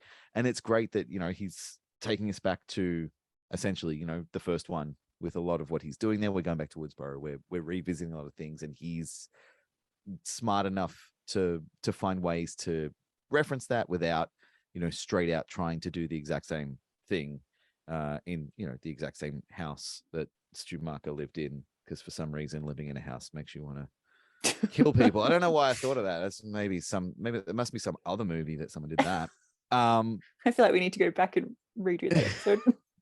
But it's really nice, and there's a sense of familiarity I think that comes along straight away. Obviously, Wes and Kevin have a good understanding of each other, over the 3 films they did together, and I think they balance it really well. Having him come in and do things. I know that he bumped heads a lot with the Weinsteins because they weren't quite happy with a lot of stuff. So Aaron Kruger did a couple of polishes, but Wes did say time and time again, like very minor dialogue edits here and there. Like this is a Kevin Williamson movie, and you can just feel it. Like you watch Scream 3 after you watch Scream 1, Scream 2, and you watch Scream 4 after you watch Scream 1, Scream 2, and you're like, no, this is a Kevin Williamson script. This is not an Aaron Kruger script. So that's my good. I'm glad that the King is back. I think he welcome return in this one. I'm scared to ask, Michelle, what's your bad? Well, we've kind of already touched on it, but the opening scene is my bad. Has Cable mentioned the butcher cut that is available? That I haven't seen the. You haven't butcher's seen it? No. I mean, good. You don't need to. Wes Craven knows what he's doing. But do you not like? But first time you watched it? This is not. I don't want to slander Wes Craven because I love Wes Craven, and rest his soul, or rest in peace. It was his last film that he did to a franchise that he's very famous for doing, that we, again, all 3 of us really love. But I wonder whether Wes still had a lot of issues, and whether that final cut is really Wes's cut. Really, like the director really doesn't always have final say, and I still feel like some of his brilliance may have been impacted by some Weinstein brothers or other people external to himself, because I feel like it's definitely like how many times have you seen extra cuts of the first 3 films? None. I don't know of any other version of Scream 1, 2, and 3 because we can argue, how perfect they all are, and maybe we could all pick a moment that a deleted scene we could chuck back in that we think might be more important and chop something here. But relatively speaking, the first 3 films are pretty good and pretty tight, and then the 4th one has a cut and another cut out there that people prefer and people have bought bootleg DVDs of. So to me, that sort of says that it's not necessarily Wes's best version. And when I say Wes's best version, the studio's version, because I still think he was very hamstrung with what they wanted to do. And that being the opening scene was heavily changed. Alison Brie's garage murder scene was changed or at least reshot. Like I said, the Marnie and Jenny stuff was reshot. There's definitely some, I don't know. Anyway, this point brings me to my bad. So I'm going to leave it for you for a second because it ties right in. Yeah. My bad is no Patrick Lussier. And I think that's what we're talking about when we talk about this. I think like he and Wes were so simpatico as director and editor. Like we talked about when we talked about him, he would edit to the day. Like Wes would shoot it, give him the footage, he'd edit it straight away so that Wes could look at me like that to that. I don't know if not Knudsen, what's his name? It's similar to that. It is Peter McNulty, who's a good editor. Like he edited The Master. I fucking love The Master. He's a good editor, but I don't know if he was the right pairing for Wes Craven, who was so used to working with this particular editor who edited at the speed that he wanted him to, and the way he wanted him to, who kind of knew what he was thinking before he had to say it across not just the Scream franchise, but so many of Wes Craven's films. And then for this fourth film, he's not there. I think that possibly is why the editing isn't as good. And I agree, like the editing is not as tight and as clean and doesn't feel like it has the same flow in a lot of moments that the first 3 do. And so is it his best cut film? Probably not, because he doesn't have his number one guy right next to him cutting, in their unspoken telepathic language they probably developed over 20 plus years of working together. 100%. I think there's something about that, the styles, you get used to each other, and like the chemistry, you can almost, without talking to each other, understand what each other wants to see and what you want to achieve. And then unfortunately you have to bring in someone that's new to the franchise. I don't know if I'm sure he's probably worked with Wes before previously or done something with Wes. I'm not sure. But, I don't know if he's worked with him before. I also don't know if he's done much horror in his career. I don't think it's like his go-to franchise idea of filmmaking. So not badly cut, just not Patrick cut. So to jump back to Michelle, like you weren't a fan of the opening, but was there anything else that was sort of? No, I like this, like the very start of the opening, like the first scene, like the Lucy Hale, Sinead Grimes, and I feel like if they had been in this movie, I probably would have enjoyed it a lot more. But then it just gets so convoluted with that's the start of stab 6 and stab 7 and whatever, and then even like the chase scene of like the proper movie is good, but then killing her with the garage door, like we've been there, done that, like come up with something else. So but it's also something I could really see Charlie getting like a hard on about, like when he saw the opportunity and being like, "Oh, I'm gonna bring the door down on it, just like Tatum." Like this guy is not well. I can see him be like, that Randy's idea too. Yeah. Because how would he know Randy about did that? kill Tatum, so maybe he just wanted to, I kind of wish you two would actually watch the Butcher cut, because I want to see what you think about the original cut. Well, I hate that acoustic song they tried. No, but did you watch the Marnie and Jenny stuff that was the originally shot? I feel like I've maybe seen it's like on the Blu-ray or the DVD, but not for a long time. I can't remember what happens. Yeah. Okay. But yeah, it's I don't like it as much. I like the original better. It's just so confusing, and you sit there going, "Wait, what's the start of Stab 5? Stab's like," and you like miss what's happening. No, but see, I don't find that confusing. I find it hilarious because you have the one character who's sitting there being like, "What the hell is going on? Yeah. Like, did they overthink it or did they underthink it?" And I'm like, "Yeah, this is a very funny scene where you're talking about how illogical horror franchises get once they get past usually the first three, and you're at the start of Scream 4. Like I think that's a great bit, and they get the freedom to do it by talking about the in-universe film franchise that they set up already. So I think it's like you're not meant to sit there and go, I understand the timeline of the stab movies based on this. You're meant to sit there and go, yeah, man, horror movies get fucking weird after a while, don't they? Like they just try to throw anything out there. Because even the title card bugs me for some reason, like the font and everything. I don't know. Of the Scream font of the and the mask behind it when it changes to like the Scream with the 4. Yeah, look, that's not the greatest change. I don't think it was enough to like make me go, I normally hate when they put the number in place of a letter in a franchise title, but I kind of like it in this one. Yeah, it kind of works in this one. I don't know why when they turn the. I think maybe it starts as an A and turns into a 4. Yeah. Yeah. Okay. Cool. That's fine. Which I think is funny that they didn't go with 5 as the S in Scream 5 because it looks not right. No, but it wouldn't keep it. You just have the 5, and then it sort of maybe I would have it sort of slowly change to an S, but it's still there. You go, Scream. Yeah. Or call the movie Screams and make the second S the 5. The 5, yeah. That would come up with an original title that's not the same title that already got used. Maybe. Yeah. I don't know. Just throwing ideas out there that maybe don't call the 5th movie the same thing as the first movie. But what do I know? So Angus, what's your bad?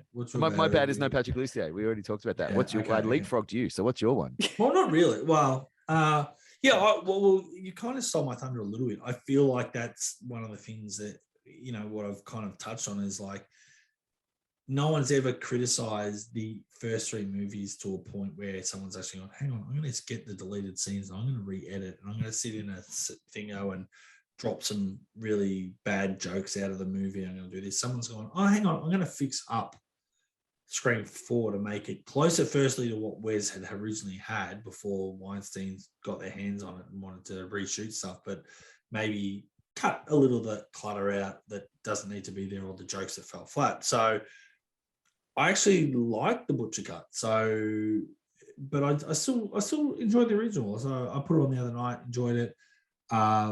Rolled my eyes a few times in the first couple of fake outs, and I think you're right. The chemistry that Patrick and Wes had, and maybe again, who knows? Maybe that's another problem. Why maybe the new editor wasn't doing it as quickly as what Patrick would have done with the material, and maybe and rewrite. So yeah, it is what it is. That's one of my bads. So I think I'll leave it at that.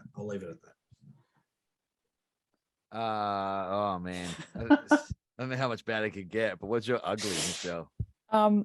Just going back to like the cop scene where they're sitting out the front talking. Like the fuck Bruce Willis thing gets me every time because of how good it is. Because of how bad it is. That's my ugly. No. We love this because the butcher actually took that out. Oh, thank God. This guy, he doesn't know what he's doing. Like I understand, like he's stabbed in the head. We talked about like that can happen, but he almost looks like he should be like twitching on the ground. Like it's just not a good death. And then the fuck Bruce Willis thing just makes me shake my head every time. I'm not sure you watched Scream 4. I feel like you might have like watched the trailer for Scream 4 and thought that was a whole movie, because I don't understand how you have such a wildly different not getting us back, am I? Movie. We're done. Not to talk about Scream 4. No. Oh my God. Yeah, that's my ugly. I love that. Oh man. Now I'm just afraid. What's your ugly? I don't know if I can take more hate on this movie. What's your ugly, Cable? My ugly. I actually think, even though we've talked up the casting, I kind of think I'm not a super woke person by any stretch of the imagination, but I'm surprised they had the first Scream movie that pretty much had a fairly 99% white cast with maybe there was a bit of diversity in the background. Then you have the second one that makes a political comment on the first one saying, we kind of stuffed up. We're going to have a really diverse cast. Then you have the third one, And that then has kills the two one, of the three black people before the credits. yeah, and then the third one you have the one token black character who doesn't have a lot to do and gets killed. And Except then, talk about how hard it is to get good roles in Hollywood as a black actor yes. when they're the only black actor in the movie. And then the fourth one goes back to Woodsboro, and I kind of go, well, you know what? The reality is there are, I'm sure, like, not that I've toured America by any stretch either, but there's definitely probably places around the country, especially even in Australia, where you go where there's certain demographics are more prominent than others. And I could say maybe Woodsboro does have a very strong white community, but I just find it weird that, again, the same thing is we've got all these white characters and bugger all diversity, and then they overcorrect it by Scream 5. Why? Yeah, who's Martha's husband? It becomes almost too diverse to make a lot of sense. But I'm a bit disappointed. I feel like it's like, oh, you've gone all white again. It's like, did you not learn anything in the last few years? Like, you've kind of taken a big step back. That's where I was kind of go, yeah, I don't. And I think that's the thing about taking away your great theory about Randy. If we assume that that's not true and that every killer we ever know about, yeah. No, but if we have to take that leap of, we will get told in every movie who the killers are, and obviously Broderick and Richard being the other, the killer throws that out anyway, I guess. But I still have a problem with Charlie being one of the killers. I just think he's just two-way light on. Like, again, I think Jill being the mastermind is brilliant and great reasoning, great motive. Charlie, in a way, great motive. The little lapdog just wants to please this girl, blah, blah, blah. I get it, but he needed to be a bigger guy. He needed to be a Trevor-sized person, someone believable, a bit more muscle, maybe someone a bit more athletic, not a weedy looking. No, he's really tiny. Like, shout out to Meggie, who's got like his costume and she's got it on a normal size mannequin. You can't even do the pants up because he's so small. Yeah. Yeah, I think you're bang on. I think the lack of diversity in this film is a bit glaring.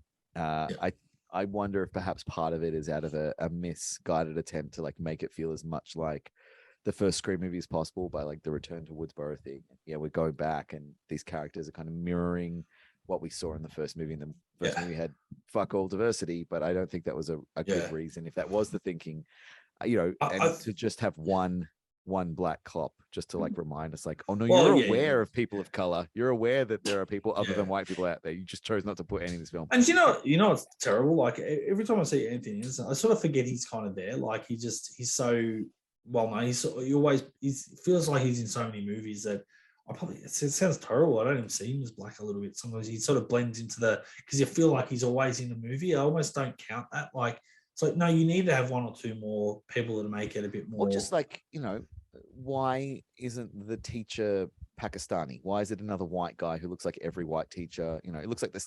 I thought it was the same actor who's the friggin' film professor in Scream 2 for a second because they look so similar. It's like, did this guy get demoted? What happened? Why isn't someone else on the police force Chinese or Vietnamese? It's not hard. It's really not hard. And the funny thing is, I love Alison Brie as well in this and in her role, and I think she nails it. But the other person that just missed out who auditioned for it was Gabrielle Union, and you go, she would have been great as well. But it's kind of like, oh, I can understand why they went with Alison, but then you go, well, couldn't you put Gabrielle Union somewhere else? Like, give her also, a role. like, missed opportunity, because to make Sydney's publicist a person of color like Gabrielle Union or anyone who's just not the whitest white person like Alison Brie, missed opportunity to have that character come to Woodsboro, this small town, when they're saying like we should have gone to New York first. You could just have a moment where she like looks around and is like, this town white as hell, or there's a lot of white people. Like, she could reference it. And damn, girl. Maybe not that, but just something. They could say something Stereotype. so that the audience could kind of breathe a sigh of relief and be like, okay, so like you understand that you have done this. Because having an outsider come back and kind of look around and go, what the fuck? There is no black people. Like, the audience would kind of be like, Yeah, Yeah. good. Like, doesn't fix the problem of you not casting anyone who's not white in this movie, but also acknowledges that Woodsboro as a specific region is a very, and there's lots of small town American towns that are still super segregated in America. They ended slavery, but they did not fix racism over there. It's still fucked up how separate everything is. So I believe completely watching these movies, like, yeah, there would be no black people in that town because that is how America is. But this is a movie. That's not how it has to be in fake land. You could do it, guys. 100%. And I My guess that ugly. Oh, no, keep going. Well, I guess, look, I don't want to see you on too. I think it's a culmination of all that casting, but also I think the Weinsteins wanting to make another movie and cash in on IP they already had. Obviously needed a bit more money. They changed their, they changed their properties around. They'd sold Miramax off to Disney. They started, was it the Weinstein Brothers or Weinstein Company. Company, yeah. And so they wanted to go back into this, thing. But I think, again, too many cooks. It's like, just trust Kevin, trust Wes. Again, shout out to Jake Maroney that wrote It All Began With a Scream. From all reports, even though you and me like the movie Angus, and I think what we see on screen is relatively pretty good, I'm surprised it was sort of good. And the people that don't like it, I can understand why. Is that I think it was still very toxic. It was a toxic workplace for a lot of people and behind the scenes. And Kevin obviously stepped away not long into production to go and do his Vampire Diaries because of issues with people he was butting heads with. And I don't think Wes necessarily loved the whole thing. So I think what they got on screen was great in the end, but I think you sort of wonder, could it have been better if it wasn't so ugly behind the scenes? Well, see, I'm not mad about that because I'm a big Vampire Diaries fan, so it worked out. It's funny, like we talked about how this is, obviously Wes Craven's last film because he passed away not long after. This is also the last feature film that Kevin Williamson has written to date. Like, he's gone into television. He hasn't written any more movies, and probably in part because this wasn't a great experience. It's almost like the Weinstein brothers are not good people and not good to have around on film sets around here. It's almost Shocked. It's almost like they're real bad. My ugly is a very specific moment in the film that just jumps out every time. And even though I've always loved this movie from the very first viewing, it is always something that made me go, wait, what? And it's when Jill, everyone's dead, and except for Sydney, but she doesn't know that. And Jill is like making everything ready for the reveal, when the cops get there. And she cuts the tape off Trevor, his hands and his feet, and then just kind of leaves the tape next to him. And he's meant to be one of the killers. Why was he tied up with tape if he's one of the killers? Like, they're going to do an autopsy on him to, check things out. And they're going to do things like test his hands and his clothes for gunpowder residue. I've told you, Woodsboro police ain't that good. But like, even bad cops could walk in and be like, oh, there's fucking sticky tape next to his hand. Let's touch his hand and his pants. Oh yeah, they're sticky. Like, they've been wrapped in sticky tape. The sticky tapes are right there. Yeah. I don't think this guy killed anyone. I think he got shot in the dick while he was tied up. I think that's what happened. Also, she moves his body after he's dead. She shoots him in the dick, shoots him in the head, and then she drags his body to another spot to cut him open, leaving a trail of blood from his head, showing the body was moved after it was killed. Like, that's a pretty big fuck up. In an otherwise really well executed plan. You bring up a really good point that maybe cable ties are the better option and not tape. But cable ties leave bruises. Like, if he was tied up, he'd struggle, and you'd see bruises. Like, there are people whose whole lives are dedicated to looking at a body and being like, that little speck of dust there tells me that this guy was in a bucket for 7 hours. He couldn't have been the killer. Like, that ugly always stuck out. And it's tied, like, an honorable mention ugly is Judy Hicks's fainting after wear the vest, protect your chest. Oh yeah. Like, the way she every time I'm like, what are you doing? Like, if she had have just fallen against the wall and kind of slumped down because she just got shot at close range and it would hurt like hell, and she's in shock. She's like kind of crazy. She was an actor. But so like, the way that she faints is the way that like a grade 6 kid faints in a school play. And like, okay, now you faint, like, like, I don't love the line "wear the vest, protect your chest" and her ripping the shirt open to show it, but I go with it because I'm like, okay, that's a bit of fun. But the faint, I'm like, what the fuck was that? Every time I watch it, I'm like, do they cut the faint out in the butcher cut? I can't Cable? remember. They probably should though. The way you've spoken about it. I mean, that's the only thing you should cut from this movie, really. Oh, see, I feel like do- I've come up with a good now though. That like don't fuck with the original line is good. Yeah. That should have been on my list. I have a new category for the good, bad, the ugly. I want to add for this one, and that's Yeah. the category of the fucking awesome. And the fucking awesome category that I'm adding in is Dewey getting his head cracked open with a bedpan. That scene, fucking, that rocks. I will watch that on lip. That is fucking hilarious. It's also realistic. It's also just a great moment where he like classic Dewey runs in, ready to help. And like, what is the most demeaning thing we can do to this character who constantly gets stabbed when he's trying to help? We're not going to stab him this time or shoot him this time. We're going to crack his fucking head open with a bedpan. Num num num num num num num num num num num num. That's fucking awesome. That's I probably never bring that category back again, but oh man, I love that moment so much. Give it to me every time. So how do we feel? From what I'm hearing, we all love this movie and we think it's perfect and we can't think of anything that would change. That's my takeaway. Yeah. Edit everything else out. All right, Michelle, tell us how you really feel now. Yeah, I'm going to butcher cut this podcast before it comes out, and just all we can hear from Michelle is like, I love this movie so much.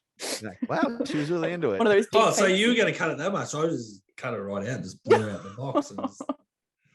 She was never here to begin with. Yeah, there'll just be these awkward moments when like you and I are just sitting there in silence for a minute and we're like, so what do you think, Michelle? And then no one Nothing. responds. Like, Bad audio. I think Cable and Gus went fucking crazy on that episode. I don't know what happened. Whoops. I mean, do we need to rank it? I mean, I know what I'm gonna say, but Last. no one's buried the lead. Really? After 5? Really? Mm-hmm. Yep. You put this after 5. Yeah. You don't like Scream movies. I don't know what's going on. I'm being tricked. I think Cable's like, hey, yeah, oh man, Hang on, hang on. Wait. Scream movie. Ashton Kutcher's about to come out behind you and see you being Yeah, punked. Yeah. It's like, how Channing long can we Tatum. drag this out before he finally realizes that? Oh, this you is a so you want lie? us to do a ranking or I'm curious, like Yeah. a ranking of the Scream, because you Yeah. know, we've gotten through all the sequels now. This is the last Scream sequel Mhm. we've talked about so far. So I'm curious, like, what's Rankings. rankings? 1, 2, 3, 5, then 4. I'm not angry. I'm just disappointed. Sorry, Dad. Do you know your Um, ranking, Cable? Yeah, I've never had 4 at the bottom. I think I still feel like 3 for me is a very big departure from what we used to, and I still feel But like it's there's so most ones- good. Mm. This is the person that never saw it at the cinema. I think I was too young to see it at the cinema. Oh well, bad luck. Yeah, cop that, old man. So, yeah, I don't know. I just had more fun, and again, maybe it's because we had such a big wait for the 4th movie, and it was for me. There's such excitement for it, and I think it's weird, but I think the reason I have 4 a little bit high, I think it's more consistent. It's more well-rounded. I like I said, I really love one of the ghost faces in it. I love Jill being the ghost face. I love Kirby in it. I love Gail. I mean, again, it might not be her greatest character, but I think her look and everything is a lot better after the terrible bangs of 3. And the fact, like, the part where she says to Alison Brie when she pretty much says, I'm gonna stick my foot up your ass kind of thing.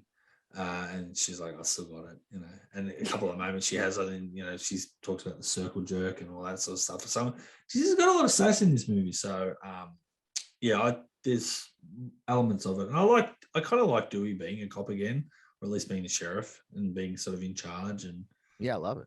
yeah, so I do, and being Woodsboro, apart from all the things I said that were negative about it, I do rate it above the 3rd one. So We're at the 5th, because the last time we talked about this, you ranked the 5th one above 4 and Yeah. maybe even 3. I think you went like 1, 2, 5, 3, 4. or no, something. yeah, so I was like, I would have said 2-1. I probably had 5 and 4. I probably had 5 just a fraction in front of 4, but I probably again, since rewatching them, it's probably, that falls back in front, but it's, yeah, it is what it is. It's, Hot but damn. it's definitely not the worst one that I've seen. Return of the King, baby. It's back. It's back. Scream 4 is back. Finally. Getting the respect it deserves. Yeah, and what was your ranking? I have two rankings to the Scream franchise. One is like for fun, and one is like the Okay, rating. So for fun, there was like the best time you're gonna have watching them. It's 2, 1, 4, 3. Like the rankings of like, what are the best one? I think 1, it just edges out 2, just being the original helps a lot, but it's freaking close. I'd put 3 and 4 equal. I don't think I could pick one for what is the better movie. They both have merits in different ways. But if I had to, I'd put 4 over 3 because it's more fun for me than 3. And that's what makes me want to rewatch a Scream movie over and over again, is I don't want to feel anything kind of belabored. The whole time that Sydney's up in the mountains seeing the ghost of her mum and talking on a telephone in Scream 3. I could. It's a dream. It's a It dream, was a remember? nightmare. God, I'm going to put that on a shirt. I re-listened to that podcast. I got ripped apart by Michelle for saying it was a ghost. But that whole section is like, I don't dislike it. I love But that it's not- 5 doesn't even make Not either fun. of your lists. That's because we're talking about Scream movies. Oh no, I didn't. I mentioned. So we're not all going to go see 6. I course I'm know. gonna I go see mentioned. 6. I mentioned 5. I've watched didn't I? 5 3 times. Like, I'm gonna watch it. I'm just not gonna every Just time. not gonna I'm gonna rank it. like, all right. No, it's 5. 5 is last. 5 is last. Do you It's a reckon- fan, it's a fan film. It's fan all right, fiction. okay, It's not look- a Wes Craven. Oh, I'm in fucking fan fiction. Yeah. Like, Um, no Marco Beltrami, no Wes Craven, no Kevin Williams. Like, none of the people who made this world feel the same. It's a fan film. It's a well-made fan film, but it's a fan film. It doesn't sit in the same world. You guys are talking at the start about how there's original trilogy and then there's number 4. No, there's the Scream films and then there's the other number guys 5. who started making a different series with the same actors. Which is fine. It's fine. It's fine. It's just not. It's not the same league. Not by a long shot. what I'm going to do something a bit different for this Oh, lay it episode. on. Yeah. Because I think we've gone, close to 2 hours, and we really haven't done our bakery rating, which is our claim to fame. We're going to scrap that. We're just going to give a ranking out of 5. Right? Are we all good Okay. with that? You Oh, all yeah, right? I'm ready. Lay it on me. Because I want to bring up something that's happened in the last few days that I want to get your thoughts on. Okay. Because again, it's very Scream related and contentious. But let's quickly do our ratings. Give us an actual score. Michelle, out of 5. Yeah. And I'm trying to think of one where you won't get mad. No, you do honestly. If you do want to you. do it 0 or 1, that's fine. Maybe you. like a 2.75. Ooh. Honestly, that feels high for how you've expressed your feelings. I feel like that is I think it's like really a 1. that's trying. That's you trying to Right, maybe like placate a us. 2.5.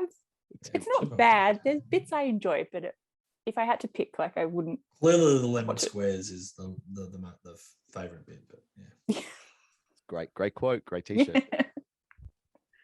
Yeah, 2.5. Angus. 5 out of 5.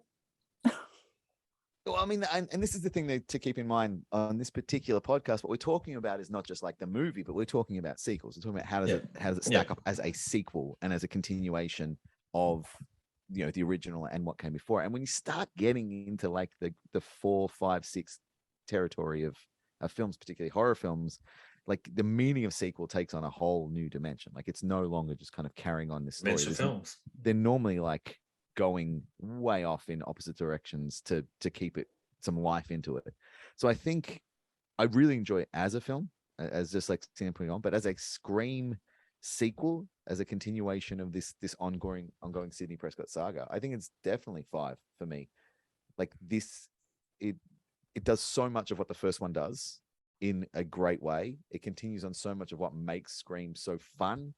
The kills are pretty good.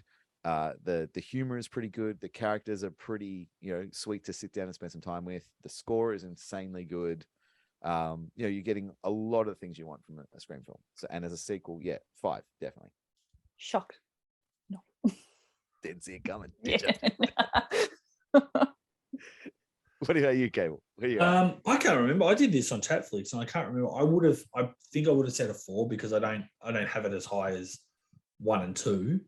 So it would definitely wouldn't be, I don't think it would have been 4.5. It would have been probably 4-ish. But still a lot of fun.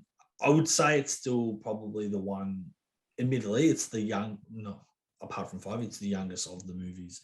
So I probably haven't had a lot of time to sit down and watch it compared to the others, but it's still not one that I go to first to chuck on. It's still the original trilogy for me.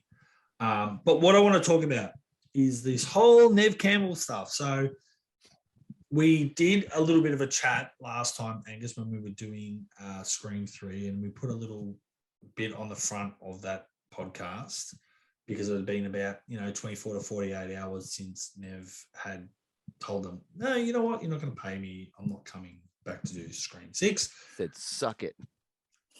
And since that episode, which thanks to Michelle who actually listened to it, I just wanted that bit edited out because I wasn't in it.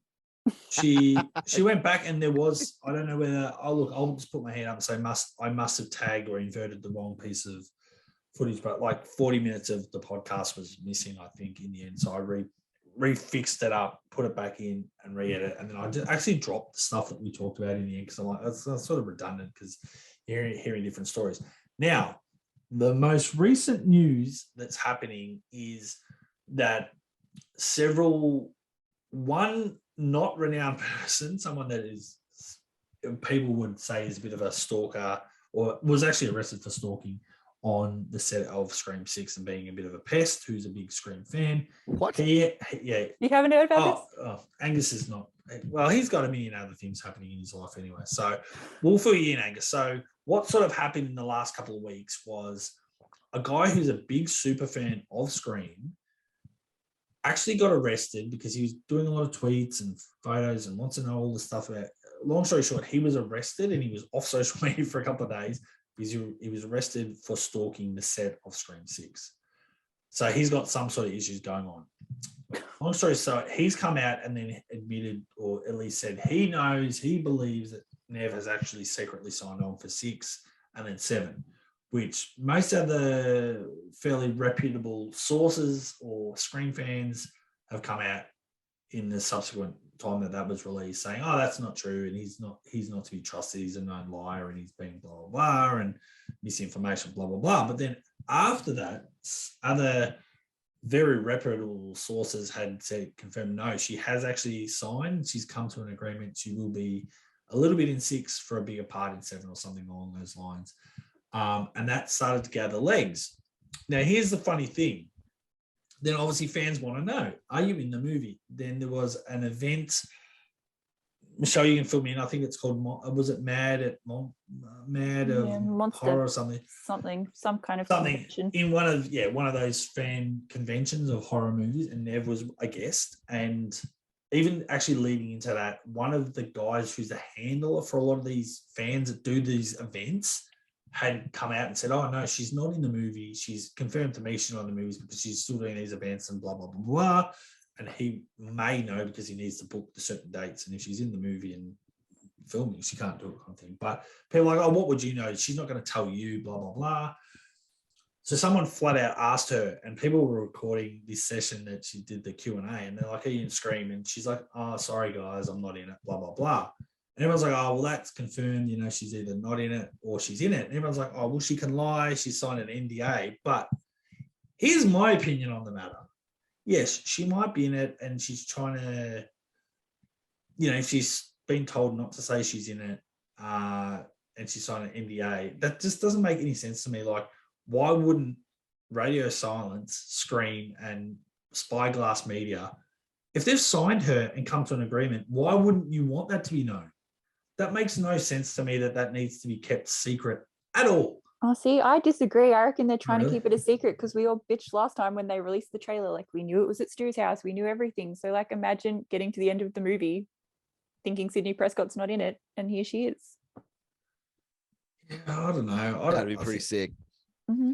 I'd be reckon? into that. Yeah, if like, because Keep the something original a plan was surprise. she was have a small part in 6 and then a big part in 7 because these two are going to be an ongoing story, just like Scream 5 should have. God damn it! But anyway, like, wouldn't it be great? Like, we're watching this movie and we're like, man, it's really weird watching a Scream movie. Dewey's dead. Sydney's just not in it. We're watching Gail run around for 96 minutes. Like, okay, this is cool, but it feels straight. And then like the last 8 minutes of the film, you know, Gail's in fucking peril. And you're like, oh my God, like, are they going to kill Gail? Like, what the hell are they going to do? And then a shot rings out and the camera spins around and there's Sydney fucking Prescott standing there. Gail's like, oh my God, Sydney, thank God you had a gun. And she goes, I'm Sydney fucking Prescott. I always have a gun. And then she leaves. And we're like, holy shit, she's back. And then like, to be continued. Yeah. Like, man. Yeah, maybe. I don't know. I'd think, forgive especially with most of Scream 5 if they did that in Scream 6. That'd be great. Yeah. I don't know. I just think just be upfront. I think people would feel more at ease if she was in the movie, if they had a part for her and wanted to have her to have a big role in 7, had this arc or this storyline to play out. And then she said, no, I'm not coming back. And now they've gone, oh shit, we're going to pony up and pay her the money. Why does it have to be secret? Like, because you knew you wanted her in the film. If anything, our mindset is now, shit, they're rewriting the film that we hope was going to be awesome. Now it's kind of going to be shit if she's not in it.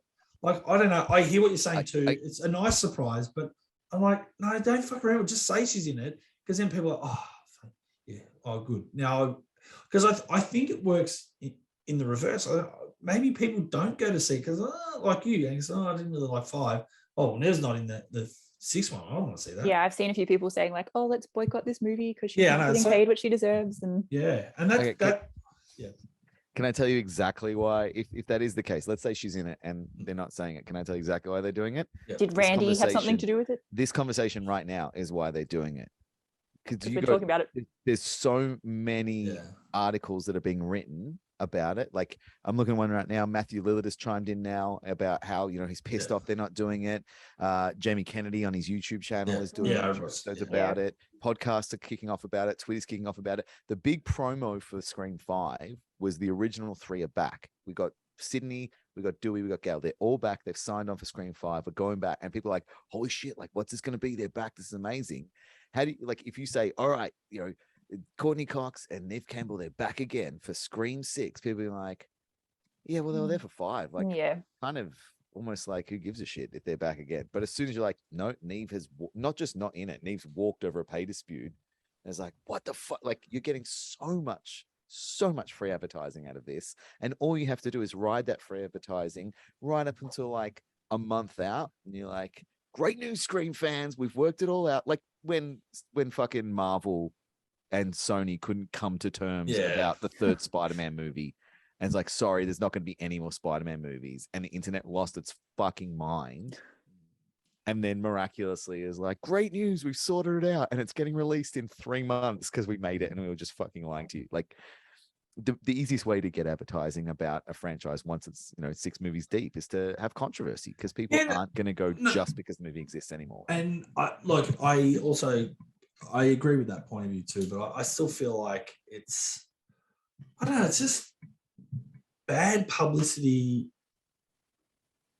There's no bad publicity. If you're a publicist, there's no bad publicity. Yeah. I mean, Any look publicity is good at publicity. Alison Brie in Scream 4. People get murdered, and the first thing she does is get Sydney on talk shows because it is great for book sales. Yeah. Controversy is great. Yeah, okay. Look, we can agree to disagree. I just think the negativity around her actually not getting paid what she probably should get paid Overshadows for a maybe. franchise that she's given so much to and they've made a lot of money off, especially because she's the main character, well, her character. I mean, obviously Courtney Cox and David Arquette as well, but primarily her.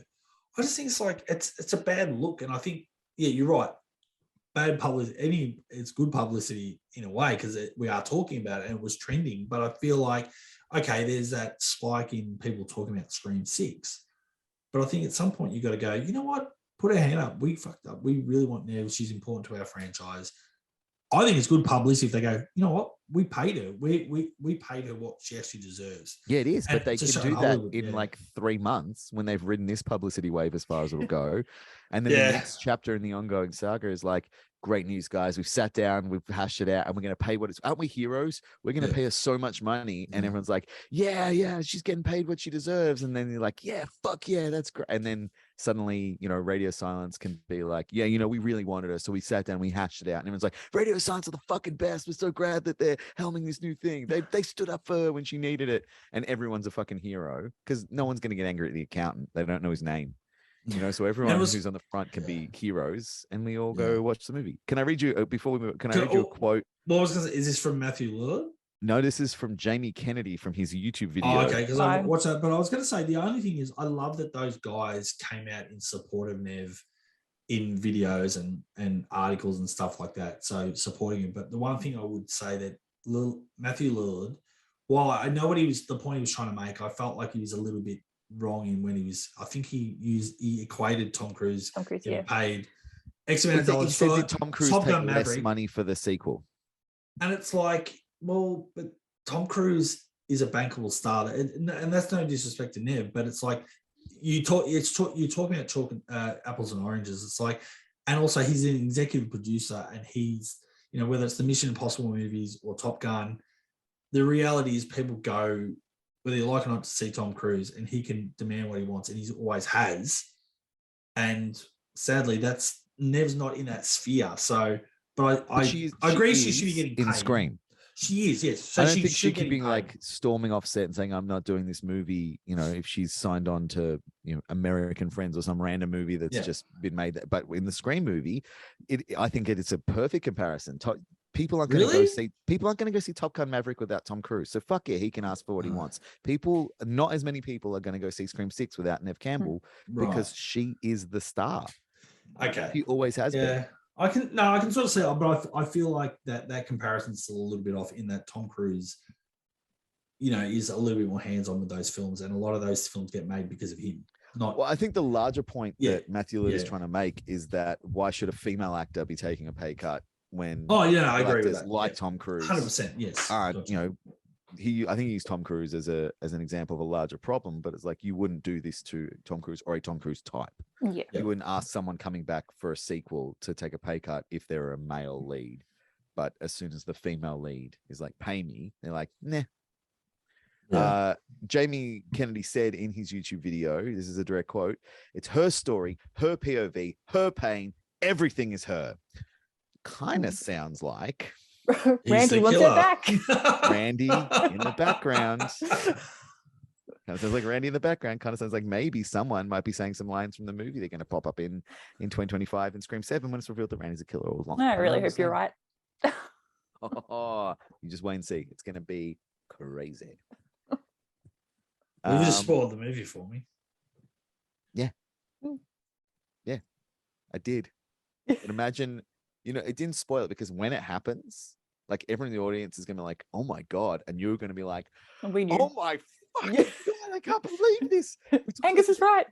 I can't believe this fucking, oh my God, he was fucking right. You'll be doing backflips and they'll be like, he's like really pumped that Jamie Kennedy's back. You're like, you don't understand. So Kirby and Gail are the killers with Randy in this next one, yeah? Yeah. Yeah. Yeah. I mean, how easy to radicalize Kirby. Yeah. Like I have seen rumors about that she's the killer. Yeah, I started them. No, I've seen more. I started those rumors when I wrote the fake ending. I know. I wish they and put it out in the world. I wish they had a reference that in the, no one ever references this podcast for breaking news. Yeah, I wrote that ending, and it's Kirby, her literally like her best friend, and the guy that she liked turned out to be killers and murdered everyone she knew. How's she ever going to trust anyone again? She's been hiding away, like just freaking out about the world until eventually she decides that she needs to get some revenge on the world for how she's been made to feel. It is a straight A to B line to explain the motives of that murder way more than like, I didn't like the Stab franchise. I'm gonna kill my friends. That's not a fucking plot. But yeah, everyone I loved is dead at the hands of people I trusted with everything that I am. And now I don't know how to be a human being anymore because I'm afraid to walk outside, because what if someone else stabs me in the fucking stomach when I have just made out with them? Yeah. Oh yeah, I believe that person would flip. Oh, she's got agoraphobia. There's no doubt about that. Yeah. Well, on that note, I think we're done. Yeah, baby. Stick a knife in us. We are done. Yeah, that's right. Fuck Bruce Willis. Oh, jeez. I'm done. And on that note, don't forget, not all sequels suck. By definition alone, they're inferior films. Films.